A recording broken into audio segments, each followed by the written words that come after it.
Okay, हरे कृष्णा कृष्णा कृष्णा हरे हरे, हरे राम राम राम हरे हरे। प्रभु जी आगे आ जाइए, आगे आ जाइए।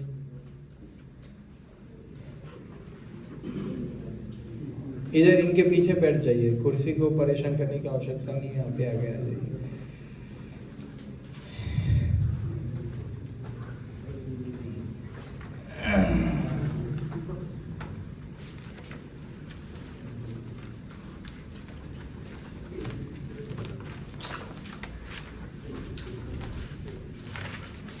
ओके, तो हमने ऋत्विकवाद देखा, मायावाद, ऋत्विकवाद मतलब मायावाद। प्रभु जी आगे नहीं आए आप, बार बार बोलना नहीं पड़ेगा, आगे आ जाइए।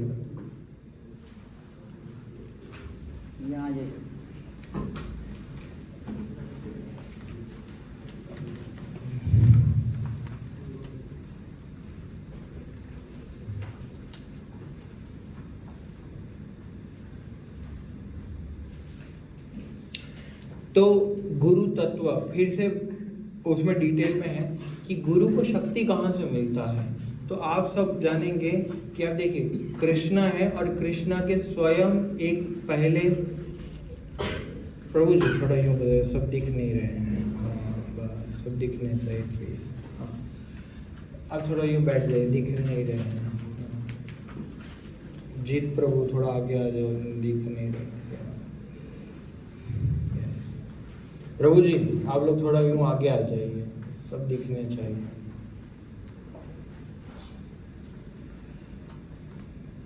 तकलीफ पड़ेगा आपको, थोड़ा यूं आ जाए। हाँ यार,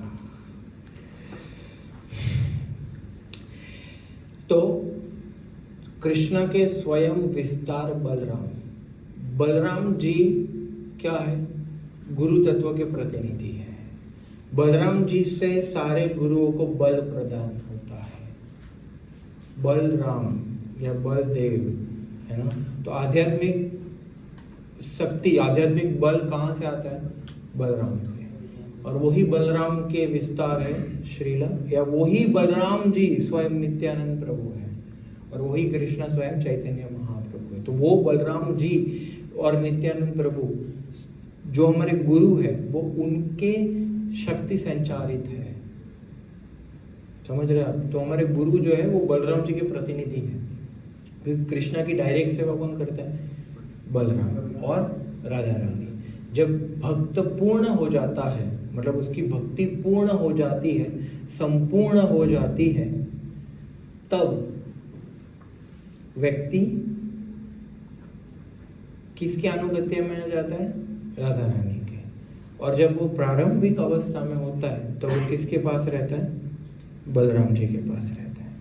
तो भगवान बलराम के प्रतिनिधि है स्वयं श्री गुरु, समझे आप। तो इसीलिए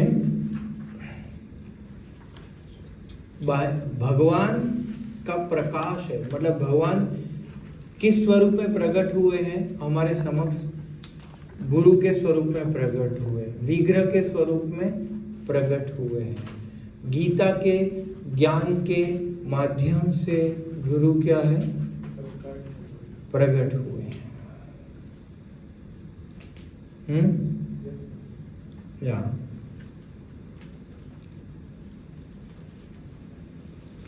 अब देखिए भगवद गीता में प्रभुपाद प्रवचन के दरमियान एक बताते हैं, वो सुनिए। हम 100% सिद्ध न होने पर हो, परंतु यथा संभवित जितना हम पालन कर पाएंगे उतनी ही सिद्धि को प्राप्त कर पाएंगे। इस प्रकार से व्यक्ति सिद्ध कहलाता है।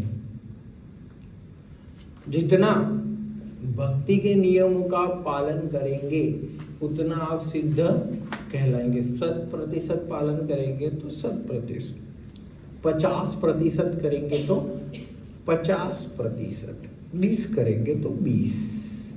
यस।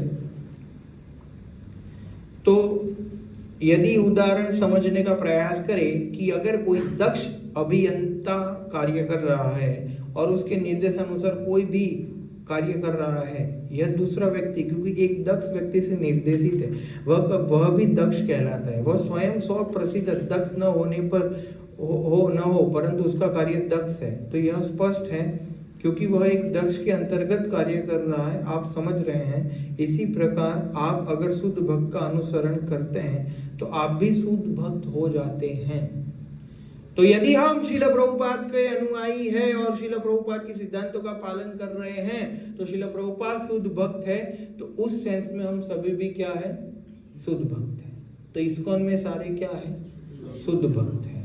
क्योंकि देखिए, दो प्रकार से शुद्ध भक्त होते हैं। एक तो होता है शुद्ध प्रक्रिया का पालन कर रहे हैं, वो शुद्ध भक्त है, और दूसरा जिनके उद्देश्य शुद्ध है वो शुद्ध भक्त है। मतलब उद्देश्य शुद्ध है, प्रक्रिया यानी कि जो उसका गोल है, प्रयोजन, वो शुद्ध है, तो वो शुद्ध भक्त है। और दूसरा जिनका अभिधेय है, प्रक्रिया भी क्या है? शुद्ध है, वो भी क्या है? शुद्ध भक्त। तो हमारा प्रयोजन क्या है? हो सकता है कि हमारे अभिधेय में अभी थोड़ा गड़बड़ हो, उद्देश्य में थोड़ा अन्य अभिलाषिता शून्यम ना हुआ हो, अन्य अभिलाषा हो, पर हमारा क्योंकि गोल शुद्ध है, हमारी प्रक्रिया शुद्ध है, तो उस कंटेक्स्ट में, उस माध्यम में हम क्या है? शुद्ध भक्त। तो प्रभुपाद वही बता कि अगर आप शुद्ध भक्त को फॉलो कर रहे हो तो आप भी क्या हो? पर आप गलत प्रक्रिया पालन करके भी सही उद्देश्य को रखते हो तो वो भी क्या है? गलत है।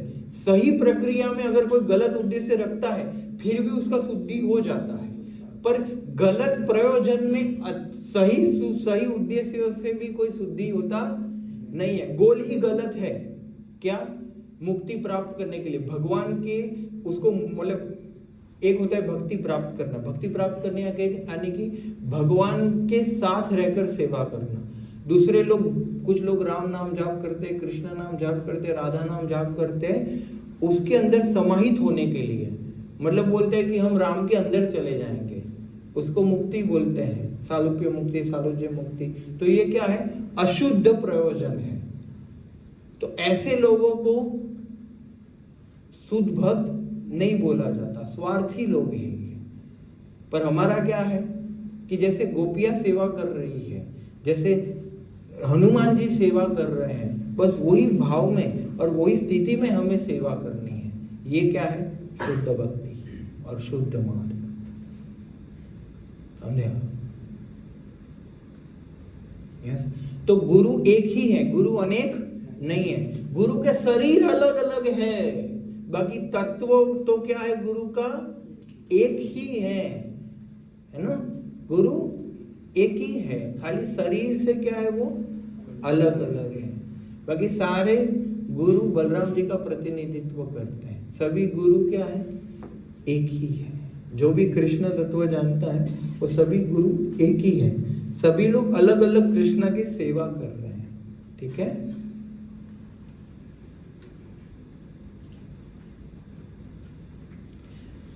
दीक्षा लेने से व्यक्ति को क्या मिलता है? पूर्व जन्म के कर्मों से क्या होती है? उसकी मुक्ति। दीक्षा काले भक्त करे आत्मा समर्पण, से काले कृष्ण तारे कहे आत्मा सम। दीक्षा के समय जब कोई शिष्य भगवत सेवा में समर्पित होता है तो कृष्ण उसके समान मानकर यस, दीक्षा के समय शिष्य क्या? गुरु के समान हो, मतलब कृष्ण के समान हो जाता है। यस। से देहा करे तार चिंतानमय, अप्राकृत देह तार चरण बजाए। यस। तो शिष्य का शरीर क्या हो जाता है? फिर आध्यात्मिक हो जाता है, और ये अलौकिक शरीर द्वारा वो भगवान के चरण कमलों की क्या करता है? सेवा करता है। वो हमेशा क्या है? गुरु की सेवा में लगा रहता है। दीक्षा होने के बाद शरीर हमारा नहीं रहता, फिर वो गुरु का बन जाता है। इसीलिए स्वास्थ्य का ध्यान रखना, वो सभी भी सेवा में आता है। तो कहने का अर्थ वही है कि भाई ये जब हम दीक्षा लेते हैं तब ये शरीर गुरु का हो जाता है। गुरु अभी शिष्य अपने भोग के लिए शरीर यूज नहीं करेगा, अभी शिष्य क्या करेगा, गुरु की सेवा के लिए शरीर, मन, कर्म, वचन सभी से सेवा करेंगे, आगे बढ़ेंगे। यस। तो दीक्षा और शिक्षा गुरु के बीच में और भी अंतर बताया गया। आध्यात्मिक गुरु जो शास्त्र अनुसार दीक्षित करता है वो दीक्षा गुरु है, और उन्नति के लिए जो उपदेश देता है वो शिक्षा गुरु है। यस। और फिर बताया गया किसी को भी दीक्षा लेने अथवा दीक्षा पूर्व अनुष्ठानों का पालन करने की आवश्यकता नहीं है। एक व्यक्ति केवल अपने होठों से भगवान का नाम करना है और निम्न कुल के चांडाल का भी उद्धार हो सकता है। मतलब जो चांडाल किसको बोलते हैं, जो कुत्ता खाते हैं, ऐसे लोग भी अगर नाम जाप करते हैं तो वो भी दीक्षा लेने के योग्य है। समझे आप? तो आध्यात्मिक गुरु इतने दयालु होते हैं कि वो क्या करते हैं, अपने सारे शिष्यों का पाप स्वीकार करते हैं। तो इसलिए आप देखिए अपना ये एक दक्षिण भारत के एक बड़े ब्राह्मण थे, शिला प्रभुपाद को मिलना चाहते थे। तो शिष्य ने पूछा क्यों मिलना चाहते? बोले मुझे बहुत महत्वपूर्ण उनके ही लाभ के हेतु मुझे उनको एक बात बताना है। तो बोले कि क्या? बोले उनको बताऊंगा मैं। तो ठीक है, उनको मिलने दिया। तो शिला प्रभुपाद को बोलते कि प्रभुपाद आप इतने बीमार क्यों पड़ गए? पता है क्योंकि आपने आप अभी ये शरीर में जीवित हो, आपने जीवित अवस्था में भी अपने विग्रह बना के मंदिर में रखा है, और जितने भी लोग प्रणाम करते हैं उतने लोगों को के आपको पाप लगते हैं, इसलिए आप बीमार हो जा रहे हो। तो बोले कि आपको अगर स्वास्थ्य सही करना है तो आप वो विग्रह को हटा दो, फिर आप देखना। तो प्रभुपाद बोले इसीलिए तो मैं आया हूँ कि सभी के मैं पाप ले सकूं और सभी को वो कष्टों से मुक्त कर सकूं। समझा? तो इसीलिए हम मंदिर में सर्वप्रथम आके प्रभुपाद को प्रणाम करते हैं। क्यों? क्योंकि हम प्रभुपाद हमारे पाप ले लेंगे, उसके बाद हम भगवान के पास जाएंगे। समझा? इसलिए जो हमारे दीक्षा गुरु मिलते हैं या हमारे कोई भी गुरु वृंद मिलते हैं तो हम प्रणाम करते हैं। क्यों? क्या बताया गया? गंगा में स्नान करने के बाद हम पवित्र होते हैं, पर वैष्णव के तो दर्शन मात्र से पवित्र हो जाते हैं। समझा? इसीलिए हम देख के प्रणाम करते हैं। जब भी हम वैष्णव को प्रणाम करते हैं तब हमारे पाप कर्म कटते नहीं, पाप कर्म करने की इच्छा ही चली जाती है। ये वैष्णव को प्रणाम करने की महिमा है, या ये वैष्णव को प्रणाम करने का अपार कृपा है ना। इसीलिए जब भी वैष्णव से मिलो, बड़ा वैष्णव हो, छोटा वैष्णव हो, अपने जैसा वैष्णव हो, सबसे क्या करना चाहिए? प्रणाम करना चाहिए। ये सदाचार गुरु को तो करना ही है ना। और गुरु और शिष्य का संबंध कहाँ से चालू होता है, कहाँ से प्रारंभ होता है? श्रवण से। कहाँ से? जब हमने प्रभुपाद को सुनना चालू किया, जब हमने जो गुरु से दीक्षा लेना है वो गुरु से सुनना चालू किया, तब से हमारा उनसे के साथ संबंध जुड़ गया। जब तक आप प्रवचन नहीं सुनोगे गुरु के, प्रभुपाद के और अपने जो गुरु महाराज है जिनसे आपसे को दीक्षा लेना है उनके, तब तक हमारी भक्ति प्रारंभ नहीं होगी, उनके साथ संबंध स्थापित नहीं होगा। तो हमें क्या करना है? नित्य प्रति सुनना है। श्रवण से भक्ति क्या होता है? प्रारंभ होता है। यस।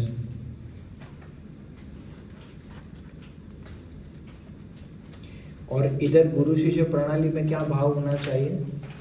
क्या? श्री कृष्ण चैतन्य प्रभु दासेरानुदास,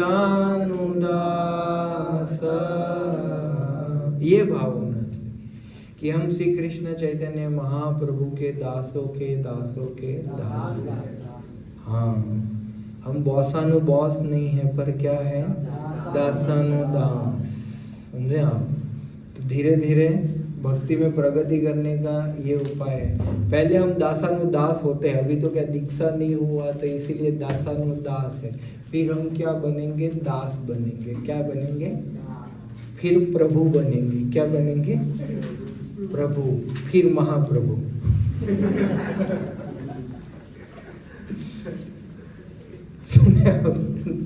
तो इसीलिए अभी तो हम दासानुदास भाव में स्थित है, पर जैसे ही दीक्षा के रिक्शा में हो गए भी तो मैं प्रभु हो गया। तो इसीलिए दासानुदास भाव में हमें क्या लेना है? दीक्षा ग्रहण करनी है और हमें शिक्षा को स्वीकार करना है कि हम तो दास है। क्या है? दास, जो अच्छे से सुनता है, सोता नहीं है। यस। और गुरु, एक प्रामाणिक गुरु क्या होता है? जो बोलता है हरे कृष्णा, क्या कर रहे हो? अरे गुरुजी गुटखा खा रहा हूं। अच्छा, ठीक है, 500 रुपये देगा ना? पर ठीक है, खाते रहो। ये ढोंगी गुरु होता है। प्रामाणिक गुरु मतलब गुटखा खा रहे हो, नालायक। समझे आप? गुरु क्या होता है? गुरु का कर्तव्य होता है अपना दोष बताना। क्या? दोष बताना। समझे आप? तो अगर आप सहन नहीं कर सकते कि कोई मुझे करेक्ट करे, फीडबैक दे कि प्रभु आप ये गलत कर रहे हो, ये वही कर रहे हो, तो अभी हम दीक्षा के लिए योग्य नहीं है। यदि आप अपने अंदर दोष देखना चाहते हो तो गुरु शिष्य परंपरा से जुड़ो। अपने अंदर दोष देख के सुधारना चाहते हो तो दीक्षा की रिक्शा में बैठो, वरना माया के बस में ही रहो। माया का बस समझे? तो जो व्यक्ति अहंकार में स्थित रहता है वो भक्ति नहीं कर सकता। वो भक्ति के नाम पर कुछ अलग ही करेगा। समझे आप? तो इसीलिए भाव वही समझना है हमें कि इधर हम दासानुदास बनने आए हैं, विनम्र भाव से भक्ति करना। हम तो निकृष्ट हैं, सब वैष्णव हैं। ऐसा नहीं कि तिलक दिख रहा है, झोली माला दिख रहा है, हम भक्त बन गए हैं। हम पहले मैं देखता था। हाँ, वो हम थोड़ा फांस जाना है। यस। तो कहने का अर्थ वही है सुमा। तो इसीलिए हमें क्या है कि आगे मतलब आगे हम धीरे धीरे बाह्य रूप से कोई वो नहीं हो जाएगा, है ना? भक्ति विनोद ठाकुर बोलते हैं क्या? गलेर माला भालेर तिलक कलीर चेला। समझा? तिलक करके गले में कंठी माला पहन के गुरु का चेला नहीं है, पर किसका चेला है? कलयुग का चेला है। समझा? जो भक्ति में दीक्षा लेने के बाद भी गलत कार्य करते रहता है और भक्ति के नियमों का कड़ाई पालन नहीं करता है। समझा? तो इसीलिए तिलक करके हरे कृष्णा प्रभु जी, हरे कृष्णा, लाइए लाइए प्रसाद का प्लेट। तो कुछ लोग इस तरीके से भी आते हैं, पर हमें इधर सेवा करने के भाव से आना चाहिए कि लाइए क्या है सेवा। बस बैठे रहो कुर्सी में,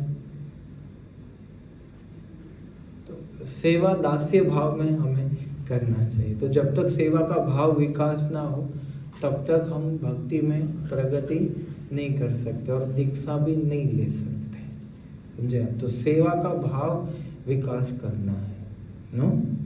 नरोत्तम दास ठाकुर क्या बताते हैं कि रूपे पाइबो सेवा मुई दुराचार है के किस रूप में मेरे जैसे दुराचारी को भी सेवा प्राप्त होगी, क्या किस रूप में मुझे सेवा प्राप्त होगी। ये नहीं सोचना चाहिए अच्छा पूरे मंदिर में मैं ही दिखता हूँ, मुझे ही मिलती सेवा, वो मेवा खाता है मैं सेवा करता हूँ, मुझे फिर सेव भी नहीं मिलती। लोगों को ऐसा रहता है, समझे आप। तो इसीलिए दासानुदास भाव में ये सब भाव नहीं होते हैं, इसलिए क्लियर कर रहा हूँ, है ना। ये मत समझिए, है ना, कि दीक्षा लेके हम कुछ अलग ही हवा महल बनाएंगे, समझे। दीक्षा दास बनने के लिए, दादा बनने के लिए नहीं है। क्या बोलिए, दीक्षा दास बनने के लिए। बोलिए प्रभु जी, दीक्षा किसके लिए है? दास बनने के लिए है, दादा बनने के लिए नहीं है। हाँ, तो वो जो दादा बनने का कभी कभी भाव आता है कि मैं दीक्षित हो जाऊंगा तो फिर सबको दादागिरी करूंगा, ऐसा नहीं है। फिर लोग हम पे दादागिरी करेंगे और हमें क्या करना है? सहन करना है। वो दास बनना है, दादा नहीं बनना है। कृष्ण का दादा नहीं बनने पर क्या बनना है? दास बनना है। तो इसीलिए गुरु दोष भी बताएंगे हमें क्या करना पड़ेगा? वैष्णव भी हमारे दोष बताएंगे, हमें क्या स्वीकार करना पड़ेगा, है ना। ऐसा नहीं कि कोई बोल दिया प्रभु जी प्रसाद ले लिया आपने, महाप्रसाद गोविंद ने नहीं बोला,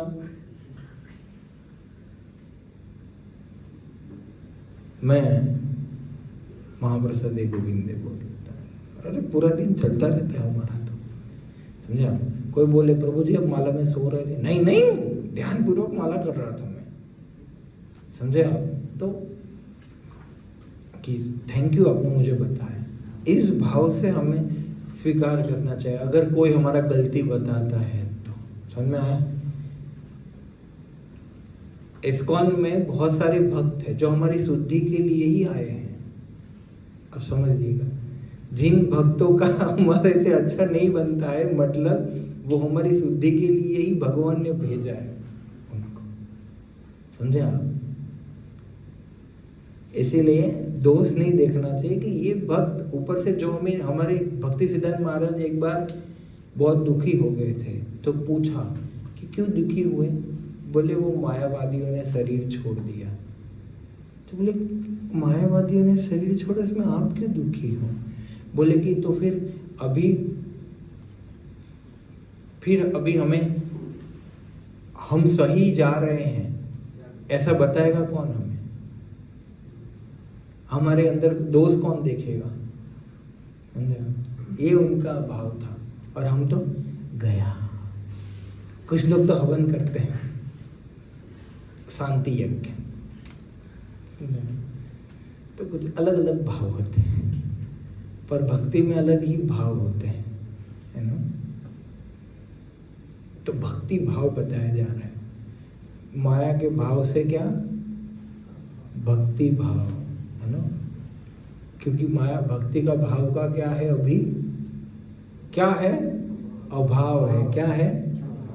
क्यों? क्योंकि माया का प्रभाव है, इसलिए भक्ति का अभाव है। यस, तो भक्ति का अभाव कब जाएगा? जब भक्ति भाव आएगा तब। ओके, तो इसलिए भक्ति भाव क्या है? दासानुदास, और कुछ भी गलती बताए तो उसको नम्रता से यस प्रभु जी। Disciple means yes sir. क्या? बोलिए, बोलिए प्रभु जी, बोलिए प्रभु जी, बोलिए यस सर। या जागते रहिए, तो बोलते रहेंगे तो क्या जागते रहेंगे? यस क्या? हाँ, डिसाइपल मीन्स डिसिप्लिन। यस बोलना है, क्या? यस। नो नहीं, क्या? यस। शिष्य मतलब यस सर, ना नहीं होता। जब तक ना बोलने की भावना है तब तक शिष्य नहीं बनना चाहिए। तब तक बस में रहो, रिक्शा में नहीं, माया के बस में रहो। यस, दीक्षा की रिक्शा में आना है तो यस सर, यस सर वाले भक्त चाहिए हमें। या अर्जुन ने क्या बताया? नष्ट मोहो स्मृति लब्ध्वा तत्प्रसाद निष्गति गति संदेह करिष्यम वचनम तव। आप जो बोल रहे हो मैं अभी करूंगा, करने के लिए तैयार हूं। समझा? तो यदि हम नहीं तैयार है तो क्या करें? हम अपने आप को तैयार कर ले। क्या कर ले? तैयार कर ले।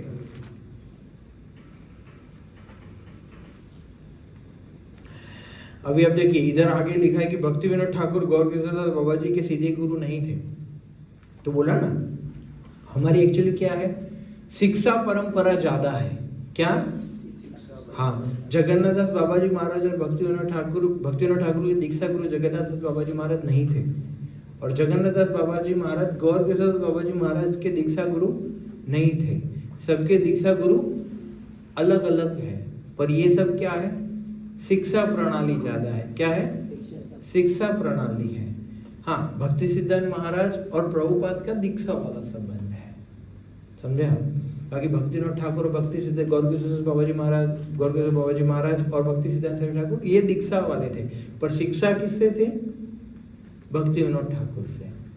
तो शिक्षा गुरु और दीक्षा गुरु दोनों से गुरु शिष्य परंपरा आगे बढ़ सकती है। जैसे नरोत्तम दास ठाकुर, श्रीनिवास आचार्य और श्यामानंद पंडित, ये तीनों किसी अन्य गुरु के शिष्य थे, दीक्षा गुरु, पर इन तीनों के शिक्षा गुरु कौन थे? जीव गोस्वामी। ये सब जीव गोस्वामी के अनुगत्य में रह के सेवा किया, भक्ति में प्रगति किया। यस, तो ये हमारी दीक्षा से ज्यादा कौन सी परंपरा है? शिक्षा परंपरा। ठीक है?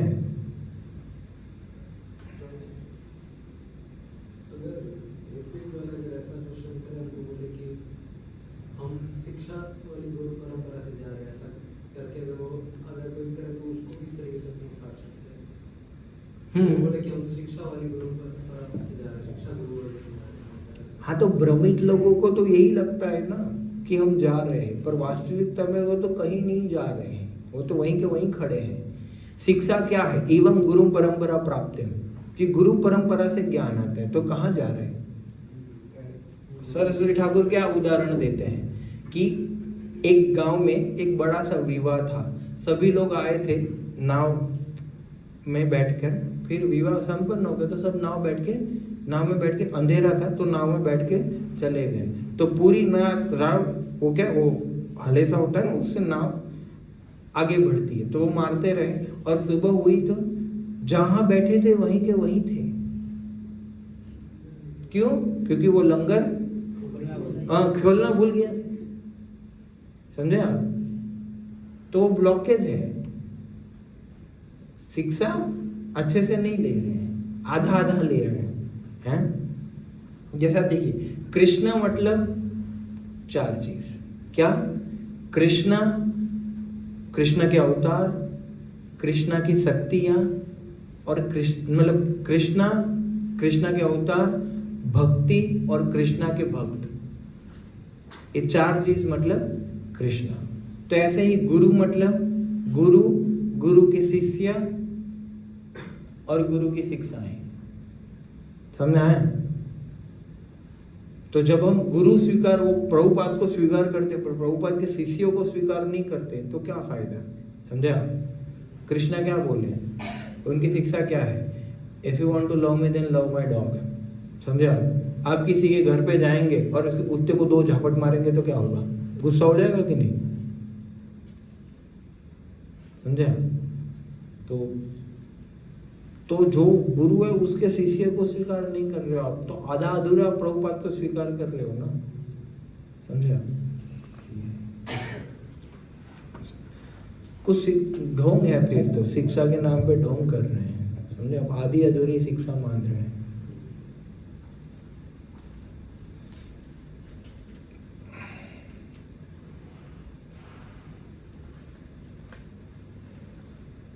और गुरु एक ही होता है, समझे आप? जो भी इधर व्यासपीठ पे लेक्चर देता है उसको क्या बोलते हैं?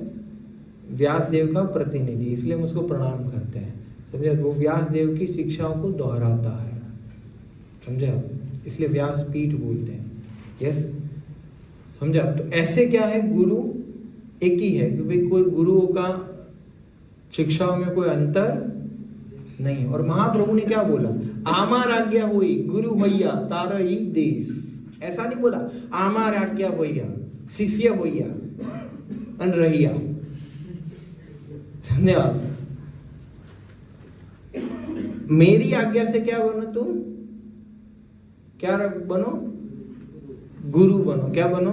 गुरु। महाप्रभु ने बोला क्या? से कृष्ण तत्ववेता हो, एक कृष्ण तत्ववेता हो से गुरु है। तो जो कृष्ण तत्व जानता है वो गुरु है। कृष्ण तत्व किसमें लिखा है? भगवत गीता, श्रीमद् भागवत, चैतन्य चरितामृत, ये 3 ग्रंथ है जिसमें कृष्ण तत्व का संपूर्ण विज्ञान है। जो ये पढ़ लेता है, जो ये समझ लेता है, उसके अनुसार कार्य करता है, वो गुरु है। महाप्रभु ने बोला मेरी आज्ञा से तुम गुरु बनो, समझे?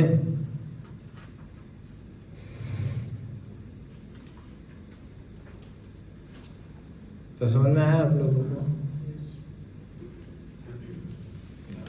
अभी तक कोई संशय?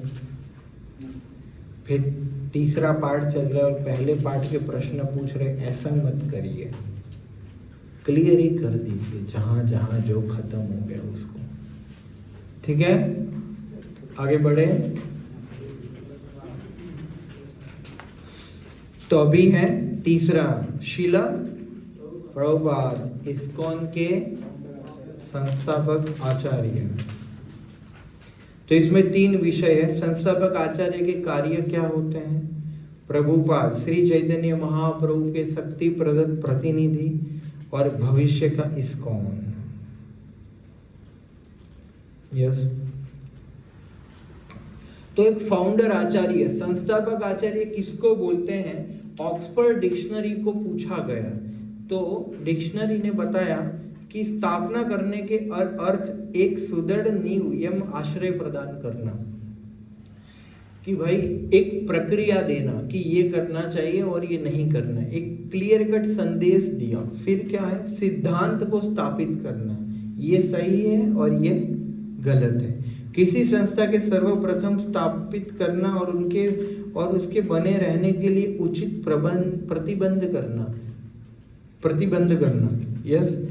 तो प्रभुपाद ने संस्था का स्थापना किया, उसके बाद संस्थापक आचार्य के 5 लक्षण होते हैं कि जो व्यासदेव के द्वारा रचित ग्रंथ है उस पे उसका क्या होना चाहिए? टीका होनी चाहिए। तो अब देखो प्रभुपाद ने भगवत गीता भागवत पे टीका लिखी ना। यस। वह जो पूर्ववर्ती आचार्य हो गए उनके भजन या उनके लिखनों पर भी टीका होनी चाहिए। तो प्रभुपाद ने उसके ऊपर भी क्या लिखी है? टीका लिखी है।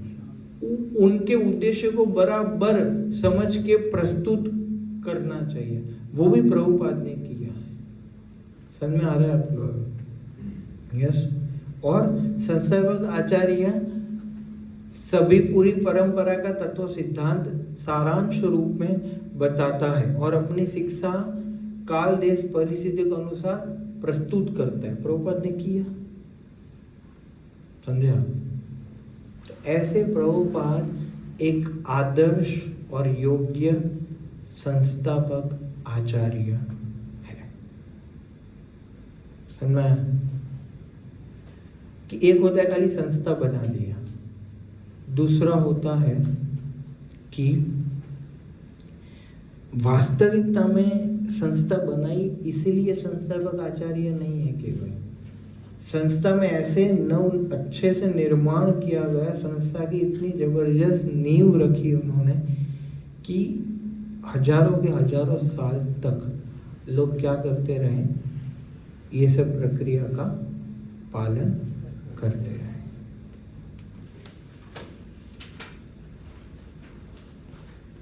तो श्रील प्रभुपाद कैसे संस्थापक आचार्य के रूप में कार्य कर रहे हैं बताइए। प्रभुपाद क्या कर रहे हैं ऐसा कि हम मान सकते हैं कि श्रील प्रभुपाद संस्था के आचार्य। 2 मिनट सब सोचिए, कैसे आपको पता चलता है कि अरे ये तो संस्था के आचार्य का कार्य हो और ये कर रहे हैं।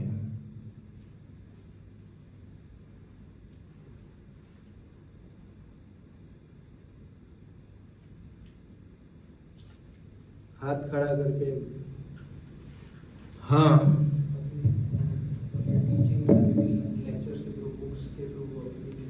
हाँ, प्रभुपाद अपने बाद पुस्तकें छोड़ के गए जो हम बहुत कम देखते हैं। हाँ, या उपदेश मॉर्निंग प्रोग्राम, उनके जो उपदेश आदेश वो पालन कर रहे हैं, या लेक्चर देके गए हैं, पुस्तकें देके गए हैं, प्रक्रिया देके गए हैं, और क्या देके गए हैं, वही प्रक्रिया नियमों का पालन, डूज डोंट्स। हाँ हाँ, बस मतलब कहने का अर्थ है कि और प्रभुपाद के जो बनाए नियम है 16 वाला 4 नियम, वो पूरे हम फॉलो कर रहे हैं। और प्रभुपाद ने जो बोला इस्कॉन संस्था उनके ही शब्द प्रति शब्द पर आधारित है। तो ऐसे समझ सकते हैं कि ऐसे इस्कॉन संस्था प्रभुपाद को फाउंडर आचार्य मानती है और उसके रूप में प्रभुपाद कार्य करते हैं। श्रील प्रभुपाद श्री चैतन्य महाप्रभु के शक्ति प्रदत्त प्रतिनिधि, तो महाप्रभु के प्रतिनिधि है। कैसे समझ सकते हैं?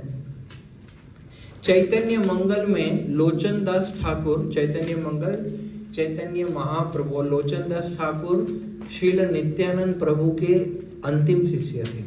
लास्ट में अगर नित्यानंद प्रभु ने किसी को दीक्षा दिया वह लोचन दास ठाकुर। उन्होंने बहुत सारे भजन भी लिखे। क्या? धन मोर नित्यानंद, पति मोर गौर चंद्र, प्राण मोर युगल किशोर। तो ऐसे बहुत अच्छे अच्छे भजन लिखे। तो लोचन दास ठाकुर ने चैतन्य मंगल में लिखा है ना, कि एवे नाम संकीर्तन तीक्ष्ण खड़ग लैया अनंत असुर जीवेर फैलिवे कतिया, यदि पापी छड़े धर्म दूरे देसे गया, मोरा सोनापति भक्त ये वे यथाय। बता रहे कि नाम संकीर्तन की धारदार तलवार से मैं बद्ध जीवों के हृदय के समस्त असुरी भाव का सर्वनाश करूंगा। ये महाप्रभु बता रहे हैं। अगर कुछ पापी व्यक्ति धार्मिक नियमों का त्याग कर दूर देश को भागेंगे, अमेरिका, कनाडा, ऑस्ट्रेलिया, लंदन भी चले जाएंगे, तब मेरा सेनापति भक्त उन तक पहुंचकर क्या करेगा? उन्हें कृष्ण भक्ति देगा। तो किसने किया? यस। तब देखिए कृष्ण और चैतन्य महाप्रभु के बारे में तो वर्णन है कि वो लोग क्या करते हैं, स्वयं भगवान है और भगवान के अवतार है। पर आप देखिए प्रभुपाद के बारे में भी प्रिडिक्शन हो चुका है, मोरा सेनापति भक्त। समझे आप?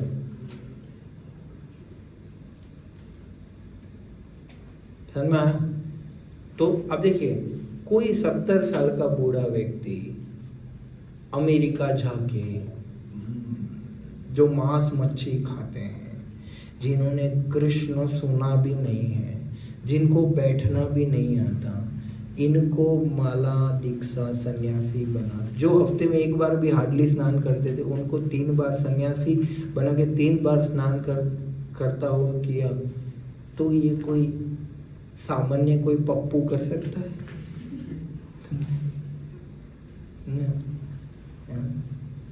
तो एक पप्पू गुरु होते हैं, समझे?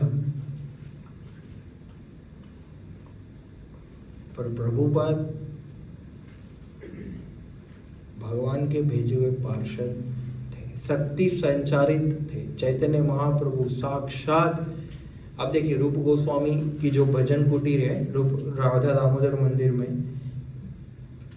उनके जो समाधि है वो समाधि में से प्रकट होकर रूप गोस्वामी ने प्रभुपाद को आशीर्वाद दिया था कि जाओ पाश्चात्य देश में क्या करो, प्रचार करो। प्रभुपाद रोते थे कि मैं मेरे गुरु भक्ति सिद्धांत सरस्वती महाराज के आदेशों का कैसे पालन कर पाऊंगा। तो उन्होंने क्या दिया, आशीर्वाद दिया। तो इसमें कोई संशय नहीं है। बाकी आप देखिए 70 साल में पूरी रात भर डिक्टा फोन से 10 से 1 प्रभुपाद सोते थे। कितना? 10 से 1 रात के, और 1 बजे से लेके सुबह 5 बजे तक हम गद्दे से बाहर भी नहीं आते। वो 1 से 5 बैठकर क्या करते थे, हमारे लिए भगवत गीता और भागवत के अनुवाद करते थे। प्रभुपाद हार्डली 3 या 4 घंटा ही सोते थे, और फिर सुबह मॉर्निंग प्रोग्राम में आते थे। अब देखिए हम थोड़ा ट्रैवल करके आते तो कितना 2 दिन शरीर डिस्टर्ब रहता है ना। तो प्रभुपाद कभी कनाडा, कभी बाजू में अफ्रीका, कभी ऐसे घूमते रहते थे। कितना पूरा शेड्यूल, और अब देखिए सभी लोगों का टाइमिंग अलग अलग होता है। कितना तकलीफ हुआ होगा ये उम्र में भी। 70 साल का बूढ़ा देखिए क्या क्या होता है, कैसा होता है। हाँ प्रभु जी आपका कितना उम्र है? हाँ देखिए आपसे बहुत कुछ कार्य नहीं होते ना, सीढ़ी चढ़ना और वो सब थोड़ा तकलीफ होता है या। और आप देखिए प्रभुपाद ने 70 साल की उम्र में कैसे कर दिखाया या। और जिन्होंने कृष्ण नाम नहीं सुना उनको गुरु बना दिया, मतलब उनको महान भक्त बना दिया। तो ऐसा ही जब तक भगवान की शक्ति चैतन्य चरितामृत में वर्णन है, कृष्ण शक्ति बिना आर नहीं तार प्रवर्तन। कृष्ण शक्ति के बिना आप प्रचार नहीं कर सकते। कृष्ण शक्ति के बिना हम किसी से हरे कृष्णा भी नहीं बुलवा सकते, समझे आप? किसी को गीता देने की बात तो छोड़ो, हरे कृष्णा भी नहीं बुलवा सकते। तो कृष्ण की शक्ति प्रभुपाद को मिली है, समझे आप? तो ऐसे हम समझ सकते हैं क्या कि श्रील प्रभुपाद इस्कॉन संस्था के संस्थापक आचार्य हैं और चैतन्य महाप्रभु के शुद्ध प्रतिनिधि। ओके, इसमें और कुछ संशय शंका? आगे बढ़े।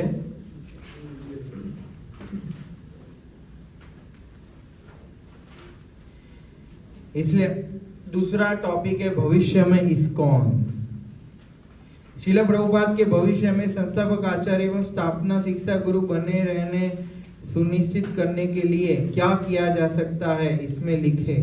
तो सबको 2 मिनट सोचना है कि अब हम तो चलो जानते हैं 100 साल बाद भी लोगों को समझ में आए कि इस्कॉन संस्था श्रील प्रभुपाद ने बनाई थी और उनके ही शिक्षा फॉलो होनी चाहिए और किसी की नहीं। तो सभी लोग प्रभुपाद को ही संस्थापक आचार्य माने सालों के साल तक।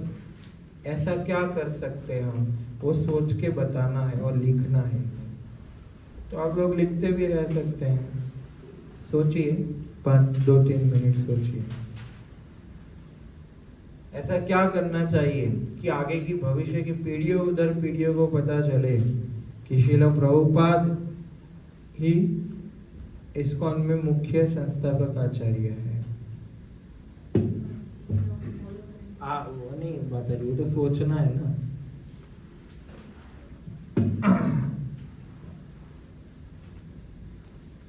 सोचिए 2 मिनट।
कौन बताएंगे? हाथ खड़ा करके। हाँ, एक बोलिए प्रभु जी। प्रभु जी, हमारे जो गुरुजन हैं और जो हमारे शिक्षा गुरु हैं, वो हमेशा प्रभुपाद जी को अपने लेक्चर में प्रभुपाद जी को फाउंडर आचार्य की तरह हर बार बताएंगे। और जो हमारे रिटर्न मैसेजेस होते हैं लाइक पैम्पलेट वगैरह, उसमें भी हम प्रभुपाद जी को ही फाउंडर आचार्य बताएंगे। हाँ, इस तरीके से कि भाई मैसेज प्रभुपाद का हमेशा कोई पोस्टर छापो या फिर वो छापो तो उसमें ऐसा लिखना चाहिए कि इस्कॉन संस्थापक आचार्य श्रील प्रभुपाद। हाँ, दूसरा वहाँ बोलिए। प्रभुपाद के लिए उनके जो प्रवचन है, उनकी जो शिक्षा है, उनको हम एज इट इज फॉलो करें। हाँ, उनके लेक्चर सुनने के लिए सबको प्रेरित करना, उनकी पुस्तकें पढ़ने के लिए सबको बताना। बोलिए। वही मुद्दा रहा है। प्रभुपाद द्वारा लिखित पुस्तकें वाचन करना और वितरण करना। यस, हाँ बोलिए। जैसे कि वो तो इस्कॉन में काफी दूसरे डिवोटीज की बुक्स है, लेकिन मेन बेस प्रभुपाद की बुक्स को ही मेन पहले फोकस करें, उसके बाद ही अगर जा सकते तो जाओ। हाँ, यस। और कीर्तन में पहले हम गाते हैं ना नमो, प्रभुपाद के प्रणाम मंत्र से हम चालू करते हैं। तो ये आदर्श प्रक्रिया है कि कीर्तन को क्या करना चाहिए, प्रभुपाद के प्रणाम मंत्र से प्रारंभ करना चाहिए। और गुरु पूजा, प्रभुपाद की गुरु पूजा होनी चाहिए। तो ऐसे अलग अलग वेज हैं जिसमें हम प्रभुपाद को ऐसा एस्टैब्लिश कर सकते। और व्यक्ति जब जुड़े तब उसको अन्य किसी वैष्णव की महिमा या अन्य किसी की गुरु की महिमा ज्यादा ना बताकर किसकी महिमा बताए, प्रभुपाद की। जैसे पहला व्यक्ति आता है उसको हम प्रभुपाद के प्रवचन दे, प्रभुपाद की पुस्तकें दे और प्रभुपाद के गुणगान बताए और उसको प्रभुपाद से कनेक्ट करें पुस्तकों के माध्यम से और उसके प्रवचनों के माध्यम से। देखिए, प्रभुपाद बोला करते थे, मैं केवल श्री चैतन्य महाप्रभु का संदेश वाहक हूँ। इनके साथ साथ मैं आपको धन्यवाद कहना चाहूंगा मेरे प्रवचनों, पत्रों एवं पुस्तकों की प्रशंसा करने के लिए। यह मेरे शब्द नहीं है, क्योंकि मैंने बार बार बिना जोड़े तोड़े घटाए हुए श्री चैतन्य महाप्रभु के संदेश को आप तक परंपरा अनुसार पहुंचाया है। इसी प्रकार अगर आप इन शब्दों को आगे बढ़ाएंगे तब यह अलौकिक परंपरा ज्यों की त्यों बनी रहेगी और आम जनता को भी उसका क्या मिलेगा, लाभ मिलेगा। समझ में आया? तो प्रभुपाद यही बोल रहे कि मैं चैतन्य महाप्रभु की शिक्षा को क्या करता हूँ, बतलाता हूँ।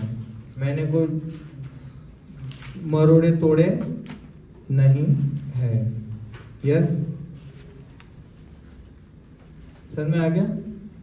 आगे कोई इसमें कुछ? किशल प्रभुपाद शक्ति ब्रदर और एक प्रामाणिक गुरु, उनकी संस्था प्रामाणिक है, उनकी शिक्षा है क्या है, प्रामाणिक। फिर ये तीसरा 3 पार्ट खत्म कर लिए हमने।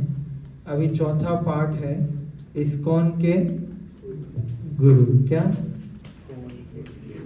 हाँ, उसमें 4 चीजें हैं। शिष्य के गुण, एक इस्कॉन गुरु का व्यवहार रवैया, गुरु एवं इस्कॉन अधिकारों का निर्देश, इस्कॉन के बाहर के गुरु। 4 चीजें हैं क्या? तो पहला है शिष्य के गुण। तो शिष्य के क्या गुण होते हैं आप सब सोचिए, सभी को बताना है और एक भक्त आगे आके इधर लिख सकते हैं। आप जो भी बोलेंगे वो 2 मिनट 5:25 हुआ है, 5:27 तक सबको सोचना है। अपने अंदर लिखिए, फिर जो भी आपने लिखा है एक एक गुण बताइए। जो इधर लिखा गया है वो नहीं बताना है, लिखिए, सबको बोलना है। याद रख सकते हैं जो लोग नहीं लिख रहे हैं वो।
ठीक है, हो गया। पहले लिखने वाला अच्छे राइटिंग।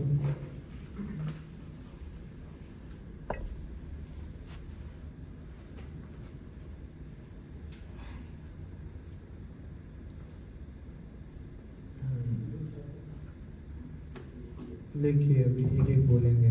हाँ बोलिए। हाँ हाँ, क्या कौन सी क्वालिटी? हाँ, डिसिप्लिन, शिस्तबद्धता। लिखिए, फिर बोलिए। पेशेंस, संयमित, बोलिए। या सर्वेंट मोड, नम्रता, humble, follow instructions as it obedient और जिज्ञासु, inquisitive, depend guru's mercy, surrender,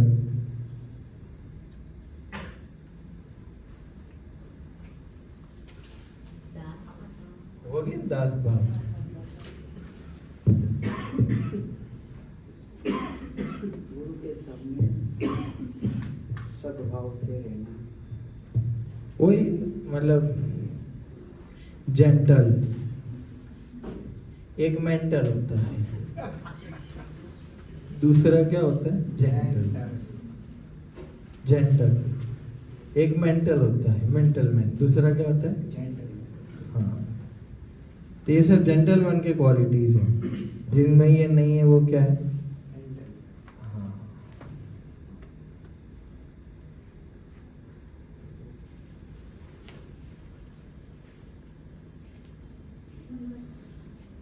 humility आ गया ना? हाँ हाँ, टॉलरेंट, श्रद्धालु,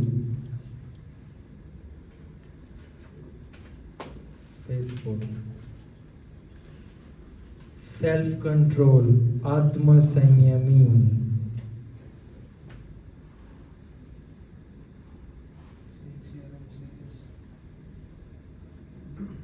दृढ़ निश्चय, डिटरमाइंड, ऑनेस्ट, ईमानदार, मतलब वही दृढ़ निश्चय में सब आ गया।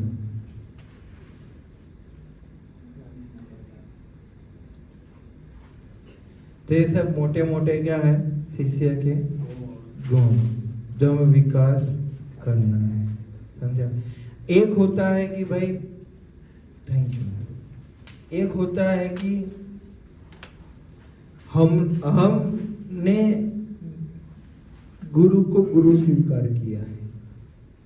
दूसरा होता है कि क्या गुरु ने हमें स्वीकार किया? हम गुरु को गुरु मानते हैं, पर क्या हमारे गुरु हमें शिष्य मानते हैं? समझे?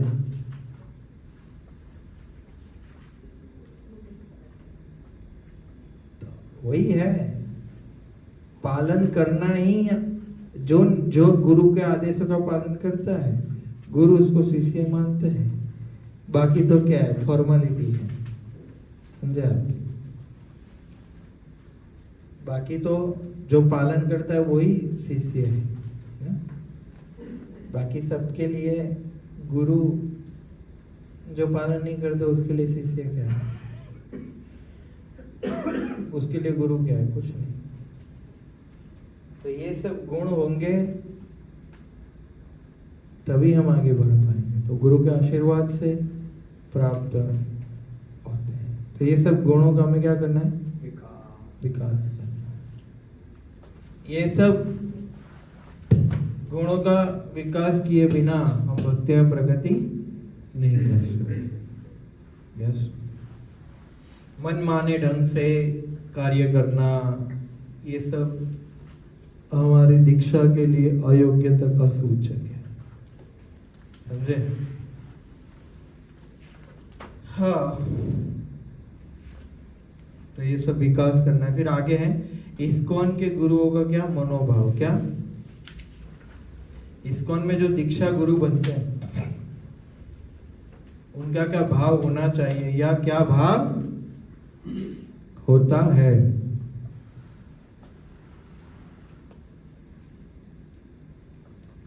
पहला है श्रील प्रभुपाद की शिक्षाएं इस्कॉन के अंतर्गत प्राधिकारिक संरचना। तो इस्कॉन के गुरुओं का क्या भाव होना चाहिए वो इधर लिखना है। क्या भाव होना चाहिए इस्कॉन में जो गुरु दीक्षा देते हैं उनका क्या भाव होना चाहिए, कौन बताएंगे? हाथ खड़ा करके। हाँ हाँ, वो तो पहले माता जी पहला पॉइंट ये है कि इस्कॉन के गुरुओं का मनोभाव क्या होना चाहिए। प्राधिकारिक संरचना तो बाद में बताएंगे, पहला अभी वो जो है ना इस्कॉन का गुरु का मनोभाव। तो इधर हो गया, हम दौड़ नहीं रहे ना, चल रहे हैं। तो इसीलिए मनोभाव क्या होना चाहिए इस्कॉन के, आपके अनुसार इस्कॉन में कोई गुरु है तो उसका क्या भाव होना चाहिए, दीक्षा गुरु?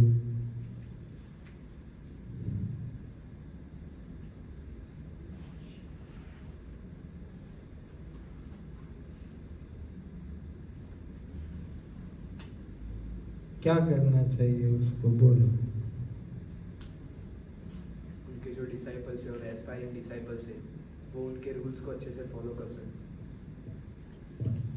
अच्छा, और सोचो।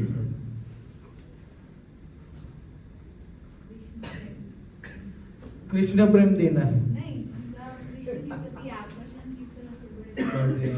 ओके, जो प्रभुपाद जी ने जिस तरीके से इंस्ट्रक्शन दी है वैसे ही प्रचार करना। यस, ये एक इस्कॉन के गुरु का सबसे बड़ा मनोभाव होना चाहिए कि जो श्रील प्रभुपाद ने बोला है वो ही बोलना है, नया नहीं देना है मेरे को।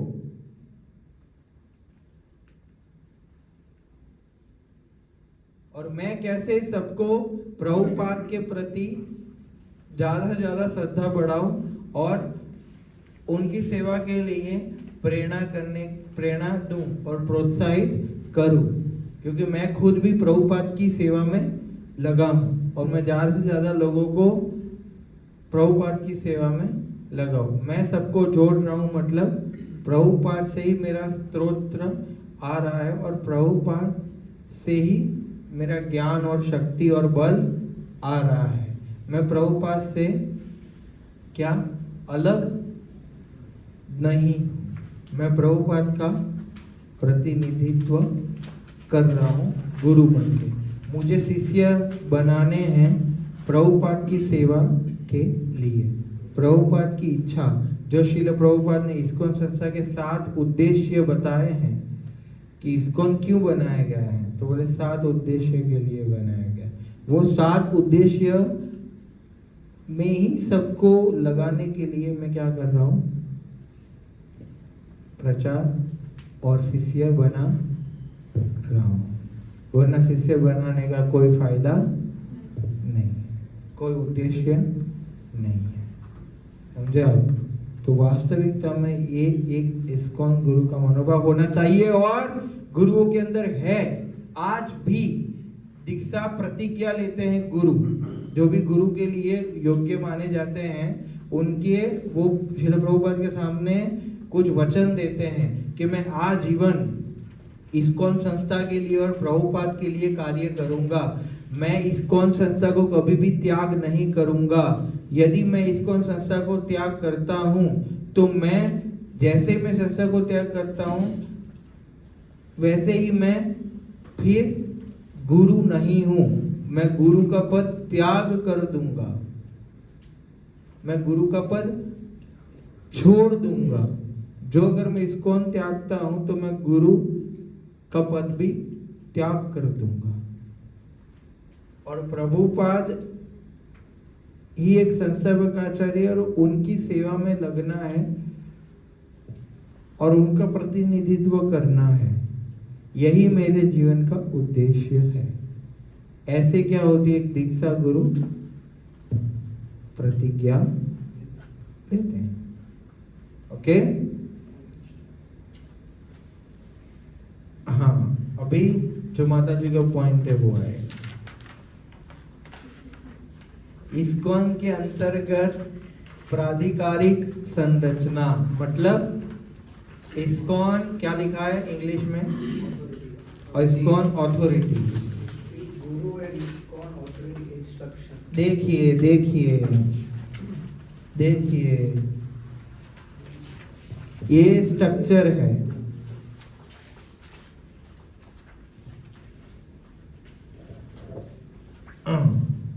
देखिए,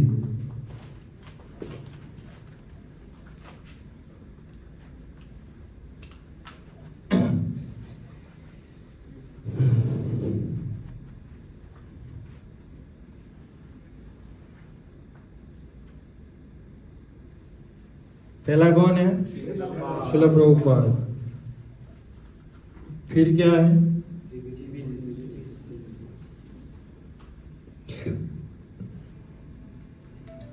फिर क्या है? मिनिस्ट्री ऑफ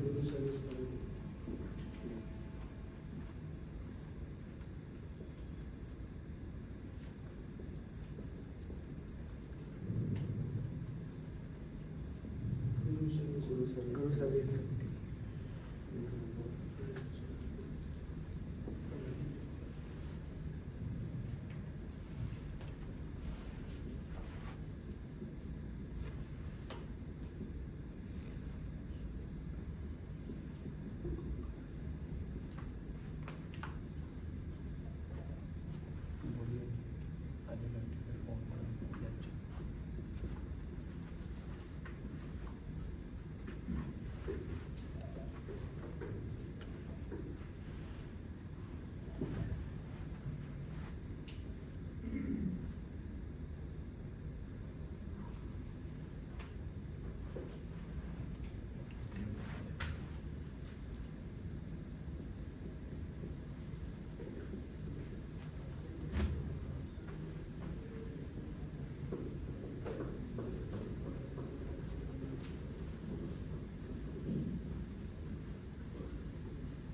तो आप सबने देखा कि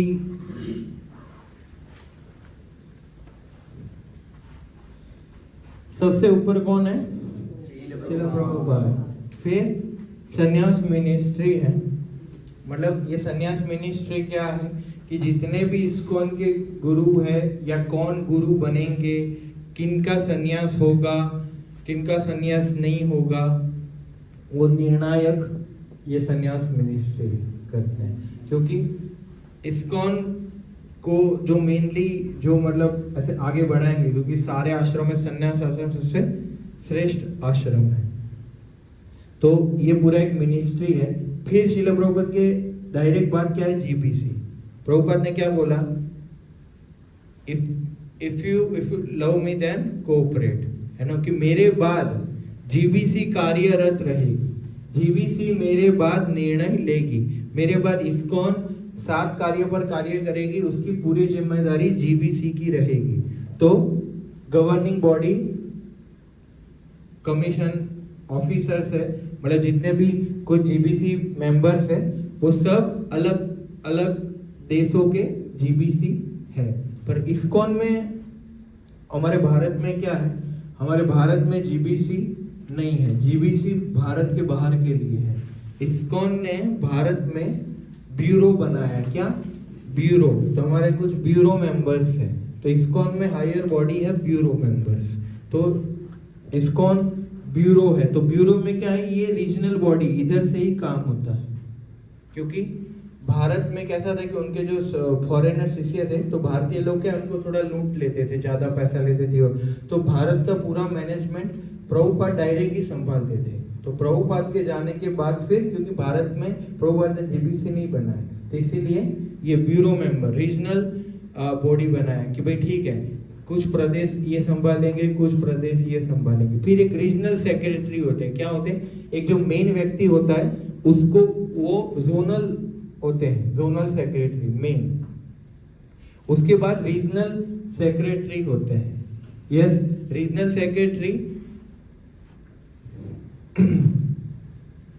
होते हैं। उस जैसे आप देखिए, अभी हमारे पहले हमारे जो मेन जोन के थे वो थे परम पूज्य गोपाल कृष्ण महाराज। फिर महाराज के तिरोभाव के बाद फिर कौन आए, अभी परम पूज्य गुरु प्रसाद स्वामी महाराज, और वो अभी मेन है जोनल में। और उसके बाद अभी रीजनल बॉडी में है श्रीमान वासु घोष प्रभु जी। तो प्रभु जी अभी गुजरात के रीजनल हेड है, जैसे सिंपल भाषा में समझाएंगे।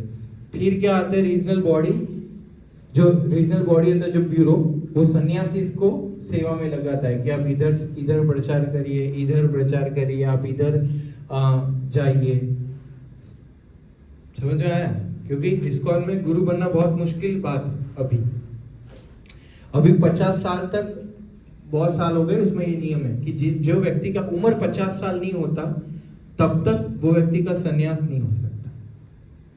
समझा? सन्यासी ही गुरु बनेंगे हैं? तो उम्र 50 साल ना हो और इस्कॉन में 25-30 साल ना हो उसका, तब तक उसको सन्यास मिल नहीं सकता।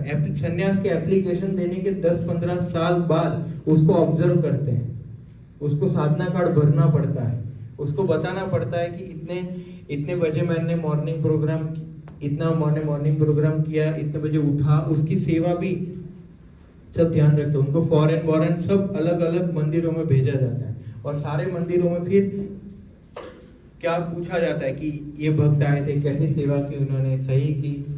बहुत सारे लोग हैं जिन्होंने 15 साल पहले सन्यास का एप्लीकेशन दिया था, आज अभी उनका सन्यास हो रहा है या अभी भी पेंडिंग में है लोग। समझा? तो ये बहुत मुश्किल बात है। तो अभी गुरु बनना बहुत आसान नहीं है। तो इसको मैं गुरु है मतलब वो बहुत ही उच्च स्तर के भक्त है, इसीलिए आज वो क्या है, गुरु के पद पर कार्य कर रहे हैं। यस। फिर आप देखिए रीजनल बॉडी ने फिर किसको बनाया है, मेन टेम्पल प्रेसिडेंट। क्या मंदिर की मुख्य अथॉरिटी कौन होती है? Temple president. हाँ, ये सब क्या है कि टेम्पल प्रेसिडेंट कौन बनेगा उसका चयन करेगा।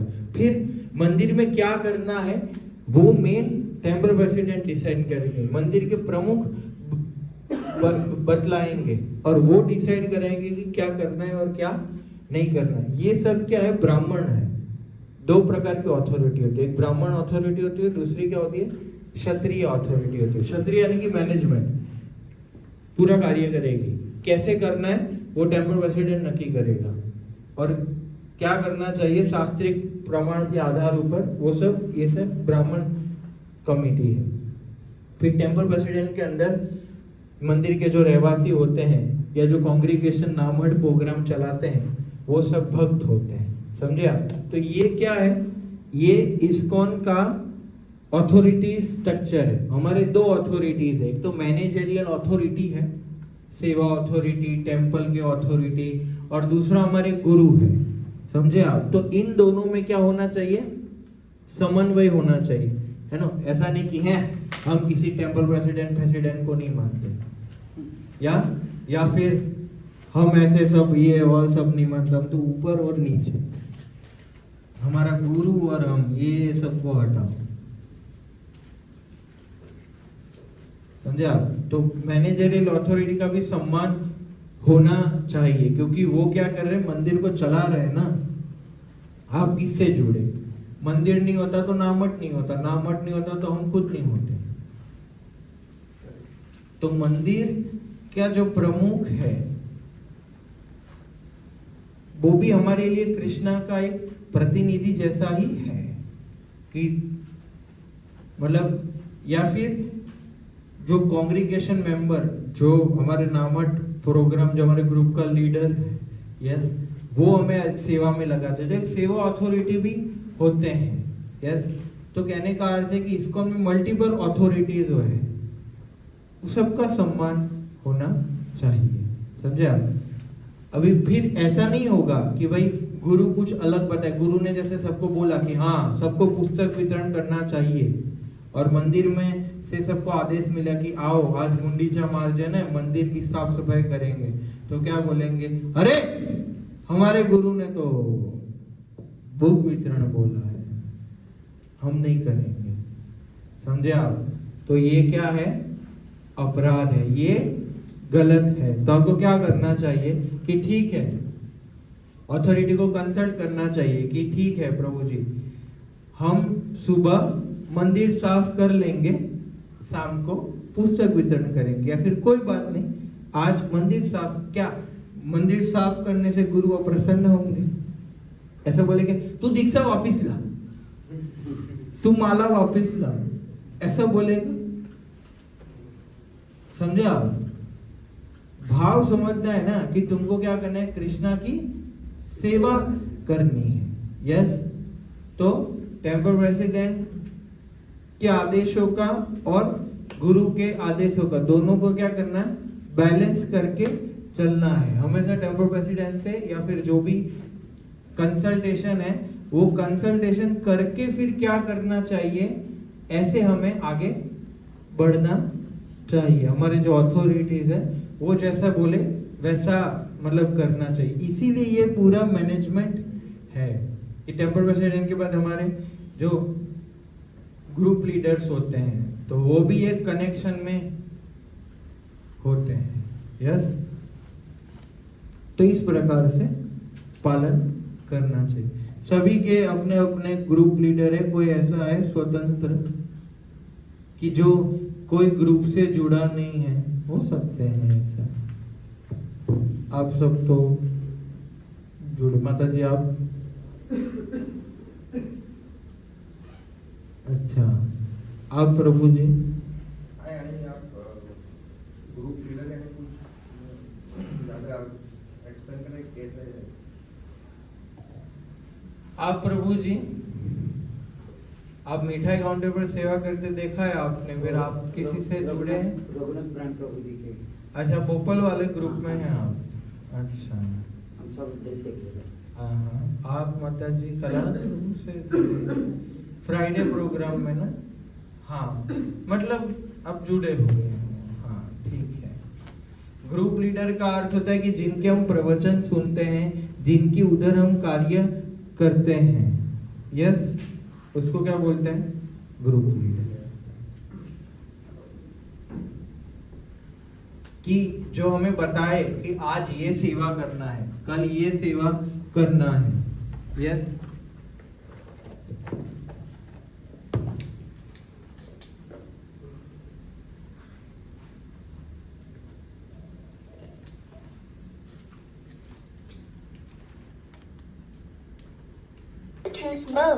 यस, तो जो हमें मार्गदर्शन देता है कि अभी क्या करना चाहिए, अभी क्या नहीं करना चाहिए, ऐसे भक्ति करना चाहिए, ऐसे तिलक करना चाहिए, ऐसे प्रभुपाद की पुस्तक पढ़नी चाहिए, ये प्रवचन सुनने चाहिए। बेसिकली हमें जो भक्ति में ऊपर से लेके मतलब नीचे से लेके ऊपर पहुंचा है वो एक व्यक्ति होता है। तो ऐसे लाइफ मेंबर हूँ यहाँ पे कीर्तन प्रवचन जो होता है रेगुलर वो अटेंड करता हूँ। हाँ, पर किसी एक के साथ जुड़ना, हाँ वो कोई बात नहीं, वो फिर मैं आपको बाद में समझा दूंगा। पर कहने का अर्थ है कि किसी के साथ जुड़ना क्या है, अनिवार्य है। आप भी जुड़े हुए, वेरी नाइस। तो फिर ये स्ट्रक्चर समझ में आ गया, यस? इसमें कोई डाउट?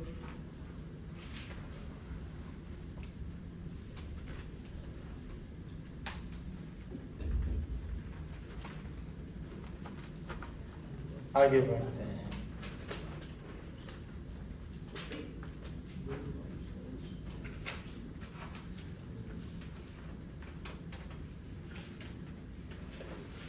मतलब इस्कॉन में नियम है कि यदि शिक्षा मतलब दीक्षा गुरु ने एक आदेश दिए और मंदिर के प्रमुख ने एक आदेश दिए, तो सबसे पहले हमें मंदिर के प्रमुख के आदेशों का पालन करना है, क्योंकि वो पूरा मंदिर संभालते हैं। तो उसका अर्थ ये नहीं है कि भाई हमें वो दीक्षा गुरु के आदेशों का पालन नहीं करना, पर मैं बोला ना कि समन्वय करना है, समझे आप मैनेजरियल अथॉरिटी को नकार नहीं सकते,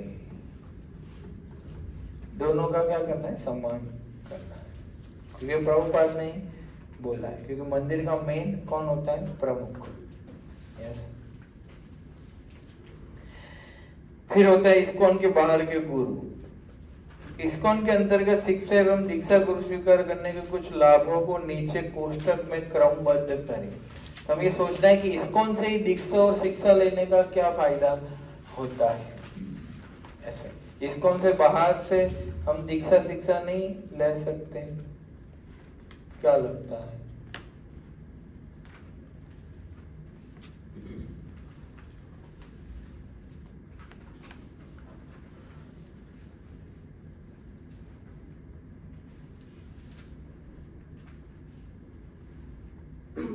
जैसे आपने अभी बताया कि मैरिज के बाद में जब संन्यास मिलता है उसके बाद में सिर्फ गुरु बन सकते हैं, तो मतलब उनकी क्या क्वालिटीज होंगी? ये क्वालिटी डेवलप करने में बहुत टाइम लगता है, और वैसे भी अभी कोर्स में आया कि गुरु परंपरा से ही हमको कृष्णा से कनेक्ट होता है, ऐसा क्या पता बाहर नहीं हो ना हो।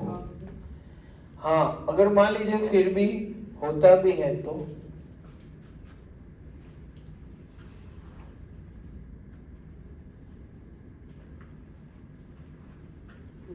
वो ज्यादा दिन तक चलता नहीं।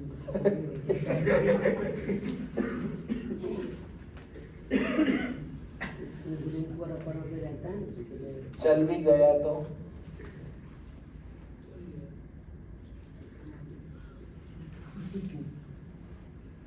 नहीं, मतलब देखिए, अगर आप इस्कॉन से आप जीरो से पहले एकदम जीरो थे भक्ति में, आप इस्कॉन से जुड़े, इस्कॉन से आपने शिक्षा लिया, गुरु बनाने चाहिए कृष्ण भगवान, सब इधर से पता चला, तो फिर जाना बाहर क्यों है? इधर वालों ने आपको सब समझाया है, तो फिर क्यों वृंदावन के बाबा के पास जाना है जो प्रसिद्ध है? समझे आप? गुरु मतलब क्या? प्रसिद्धि है।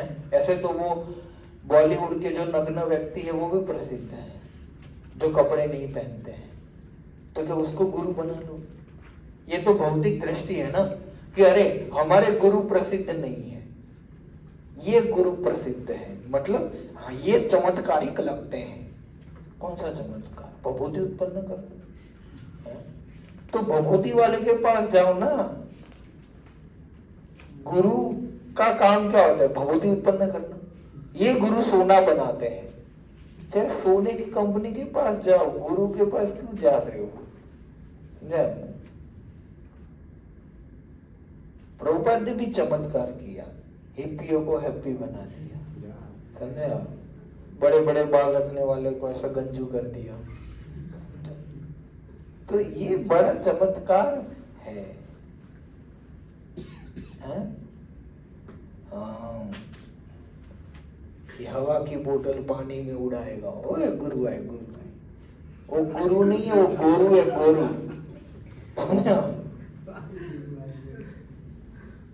ऐसा नहीं होता चमत्कारिक लोग।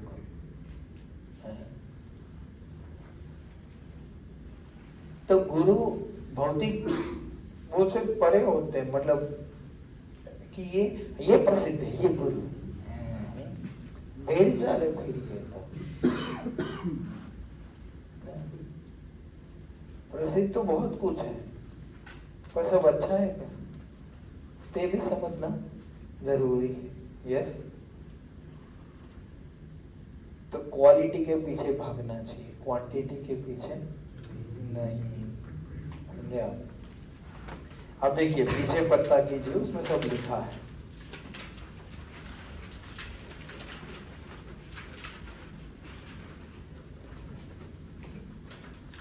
अब देखिए प्रभुपाद ने भी एक कोटेशन दिया है, इसीलिए प्रभुपाद का अनुसरण, परंतु जीबीसी का नहीं।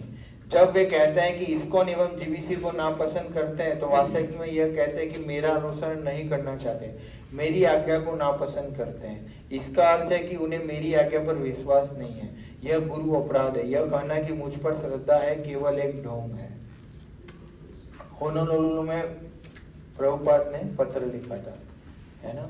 होनोलुलु में, इस्कॉन होनोलुलु जापान में है, यह हवाई से उन्होंने पत्र लिखा था, समझा। बोले हाँ हम प्रभुपाद में मानते हैं पर जीबीसी में नहीं मानते हैं, तो ये क्या एक ढोंग कर रहे हैं। यस, और जीबीसी भक्ति सिद्धांत महाराज ने बनाया है।